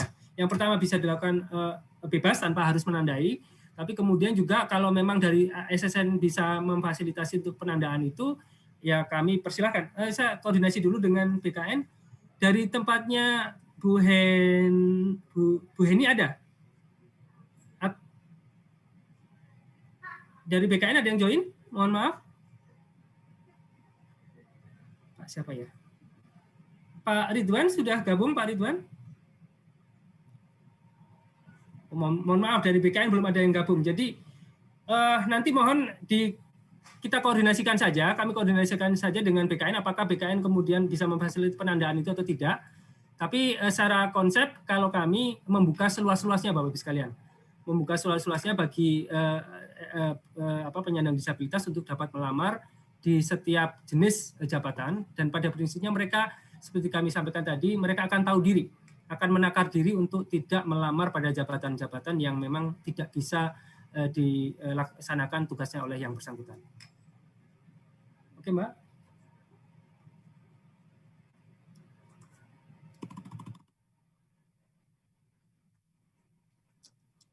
Baik, Pak Ari, mohon izin teman-teman host, mohon Pak Ridwan, Kepala Pusat PPSS ASN BKN, bisa di-unmute. Siap, Pak Ari, saya hadir dari awal, Pak. Oh, monggo Pak, silakan Pak Ridwan, yang terkait dengan apakah bisa di formasi umum itu ditandain Pak jabatan-jabatan tertentu atau formasi-formasi tertentu yang bisa dilamar oleh penyandang disabilitas atau tidak? Monggo silakan. Ini harusnya memang Bu Heni ya, atau teman-teman PPSI ASN, tapi nampaknya mereka ada kegiatan lain Pak, PDM Pak, pemutahiran data mandiri, sehingga saya mungkin nggak pas untuk menyatakan. Cuma begini, BKN kan tidak ada dalam kapasitas untuk tahu suatu formasi itu bisa dilamar oleh disabilitas atau tidak. Ya, karena yang tahu natur atau pekerjaan sehari-harinya itu justru teman-teman KLD gitu. Jadi, tapi nanti kalau secara sistem bisa atau tidak, nah ini saya juga harus konsultasi dengan Bu Heni. Jadi saya kira dinyatakan secara eksplisit saja di pengumuman mana yang bisa dan mana yang tidak. Demikian Pak Ari. Baik. Tapi sekali lagi Bapak Ibu tidak membatasi ya, konsepnya tidak membatasi penyandang disabilitas untuk tidak bisa melamar pada berbagai jabatan seperti itu. Oke, Mbak, silakan.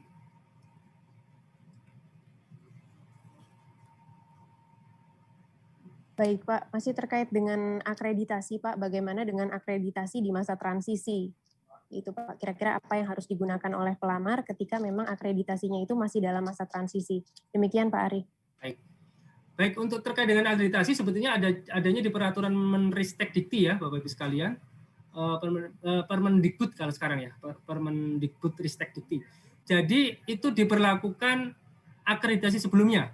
Pada saat transisi itu diberlakukan akreditasi sebelumnya.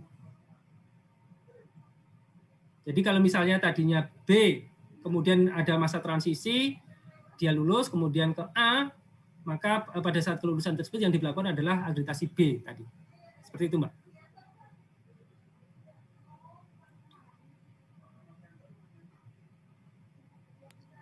Baik, Pak. Terima kasih, Pak.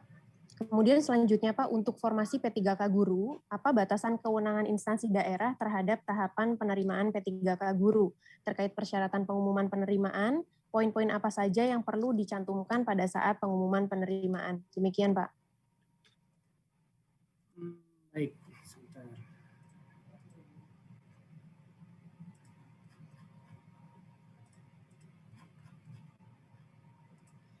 Baik Bapak Ibu sekalian, untuk yang guru, jadi nanti hampir seluruh proses itu dilakukan oleh Kemendikbud. Jadi seleksi, kemudian pengumuman dan sebagainya itu dilakukan, verifikasi dan sebagainya itu dilakukan oleh Kemendikbud.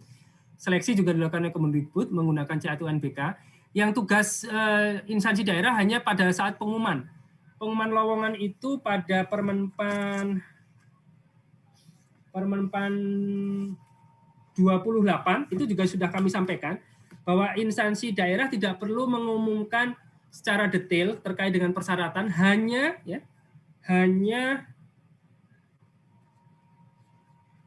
formasinya apa saja, kemudian juga masa kontrak yang bersangkutan berapa lama.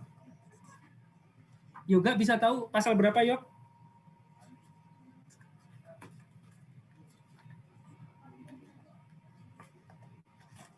Sebentar, pasalnya saya cari dulu.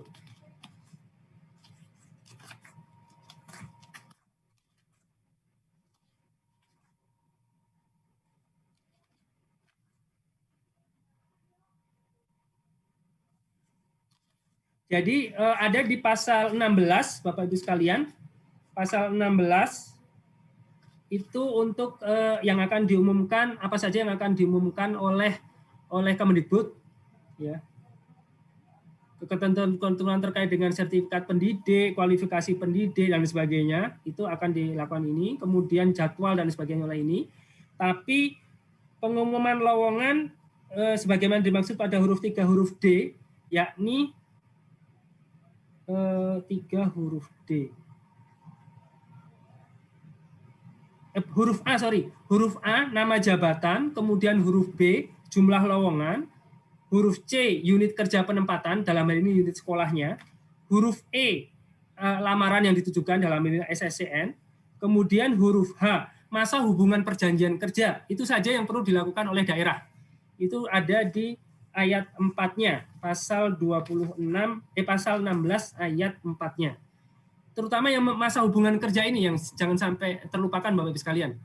Masa hubungan perjanjian kerja, kalau formasi kan saya pikir Bapak Ibu sekalian akan mengumumkannya. Tapi kalau kemudian terkait dengan syarat, kemudian nanti jadwal dan sebagainya, instansi daerah tidak perlu mengumumkan. Ini khusus untuk yang P3K guru ya, dan juga tidak perlu melakukan verifikasi administrasi, karena verifikasi administrasi dan sebagainya semua dilakukan oleh Kementerian Pendidikan dan Kebudayaan. Saya kira demikian, Mbak. Baik, Pak Ari, terima kasih, Pak. Kita masih ada waktu 10 menit lagi, Pak. Ada pertanyaan juga terkait dengan batasan IPK. Apakah instansi diperkenankan untuk mensyaratkan batas IPK minimal? Dan ada juga terkait dengan persyaratan melamar, apakah boleh disebut sudah memenuhi persyaratan nilai TOEFL atau TPA tertentu untuk mengikuti SKB. Demikian, Pak. Baik, Bapak Ibu sekalian, terkait dengan IPK dan TOEFL itu sesuai dengan persyaratan jabatan. Apakah ada relevansinya dengan jabatan tersebut, kompetensi jabatan tersebut? Kalau ada, silakan saja Bapak Ibu sekalian. Kalau tidak ada, maka itu menjadi sesuatu hal yang sedikit bertentangan, karena pada prinsipnya di kami hanya mensyaratkan akreditasi, bahwa yang penting yang bersangkutan adalah status terkait dengan akreditasi. Kalaupun itu nanti ada pembatasan IPK dan sebagainya, tidak kemudian dilakukan secara apa istilahnya ya, secara ekstrim dilakukan sehingga sebagian peserta kemudian juga tidak bisa mendaftar. Itu yang mohon untuk diperhatikan juga. Kemudian IPK sama apa tadi satu lagi? Sudah ya Pak, terkait dengan syarat IPK dan persyaratan TOEFL untuk mengikuti SKB, Pak. TOEFL monggo saja silakan, kalau memang sesuai dengan persyaratan jabatannya silakan ditambahkan.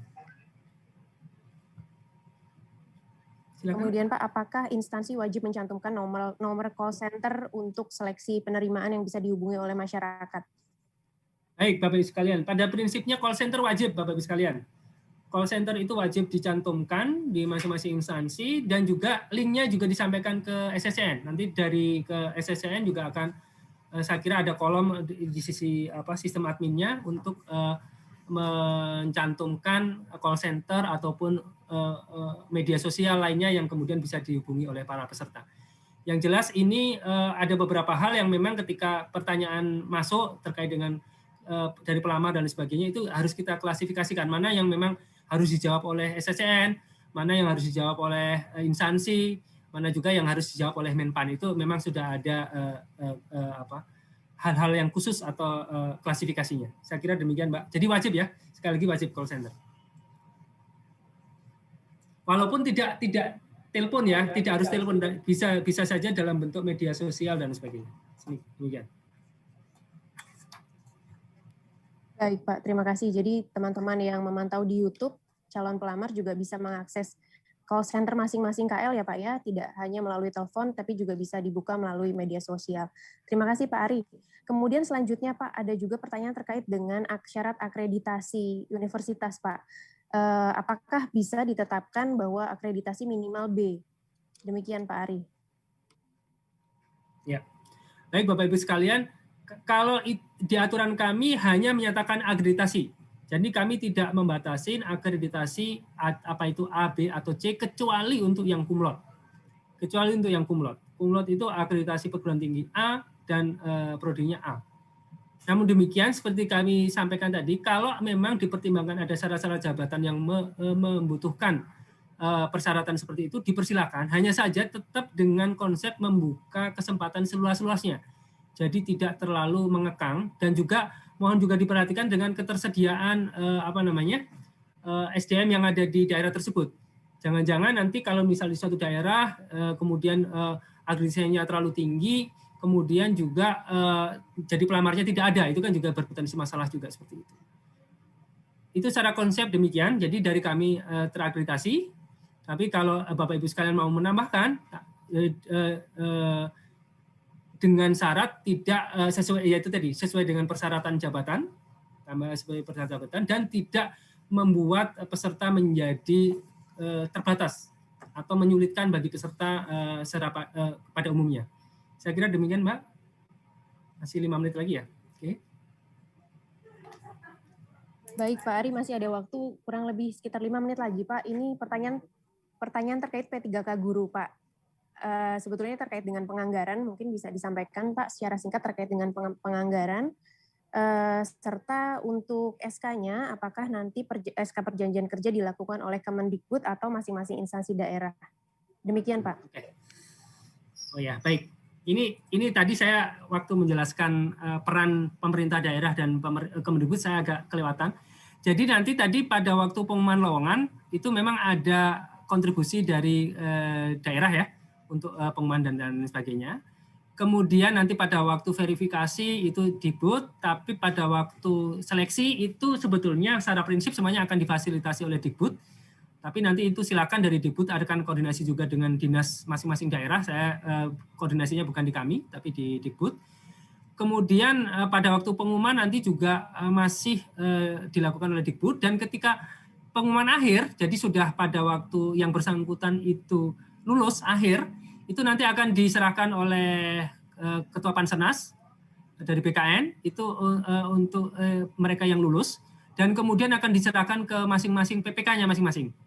Ke PPK-nya masing-masing untuk kemudian dilakukan pengangkatan. Nah, disitulah kemudian nanti peran PPK, pemerintah instansi daerah, menjadi ada lagi gitu. Jadi di poin 1, 2 masih, poin 5 sebagian, poin 6 itu menjadi tanggung jawab instansi daerah. Kemudian tadi terkait dengan penganggaran ya, penganggaran untuk guru.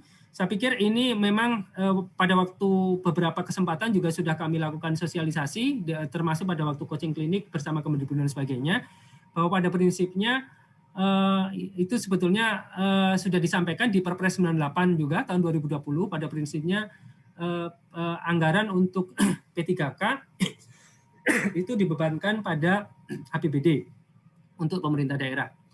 Tapi kemudian khusus untuk guru sesuai dengan Undang-Undang APBN maka ada alokasi dana sebesar 19, sekian T untuk gaji guru ya.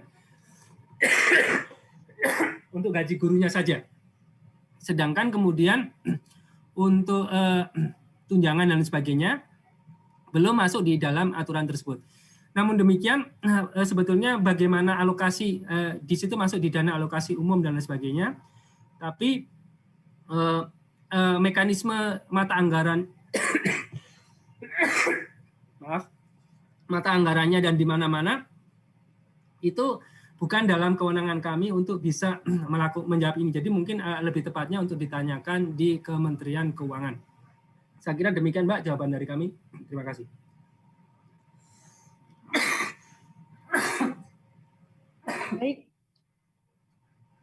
Baik, terima kasih Pak Ari. Rasanya waktu sudah selesai nih Pak, sudah 11.58. Mohon izin kami untuk menutup pertemuan hari ini Pak. Bapak Ibu sekalian, baik yang bergabung via Zoom atau kanal YouTube live streaming Kemenpan RB, dapat mengunduh bahan paparan akan kami upload nanti di portal resmi Kementerian Pan RB.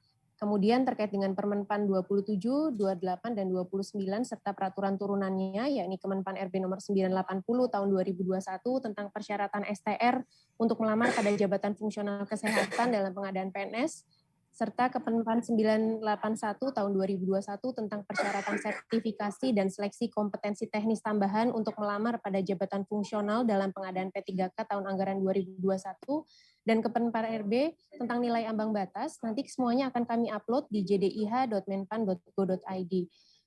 Demikian Bapak Ibu, untuk pertanyaan yang, izin. Baik, terima kasih. Ada tambahan dari Sinka BKN, silakan Mas Auditya, sebelum kami tutup, silakan Mas.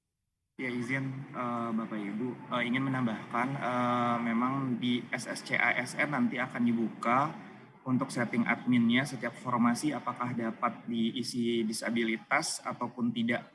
Itu nanti akan kami buka pilihannya, mohon yang sudah mengisikan formasi untuk diedit lagi dan juga diperiksa kembali apakah memang persyaratan tersebut dapat diisi atau tidak sesuai tadi dijelaskan oleh Pak Ari. Dan kalau bisa memang di pengumumannya juga sudah ada. Mungkin itu tadi pertanyaan yang dipertanyakan. Terima kasih. Baik, terima kasih Mas Auditya dari Direktorat Sinka BKN atas penjelasannya. Bapak Ibu, selanjutnya materi dapat diunduh pada halaman resmi portal Kementerian Pan RB. Adapun pertanyaan yang belum dapat kami jawab akan kami rangkum dalam bentuk FAQ dan akan kami upload juga di halaman resmi portal Kementerian Pan RB. Demikian Bapak Ibu, terima kasih atas partisipasi dalam kegiatan sosialisasi 3 peraturan menteri terkait pengadaan CSN hari ini. Mudah-mudahan kita selalu dalam keadaan sehat. Terima kasih. Billahi taufiq wal hidayah. Assalamualaikum warahmatullahi wabarakatuh.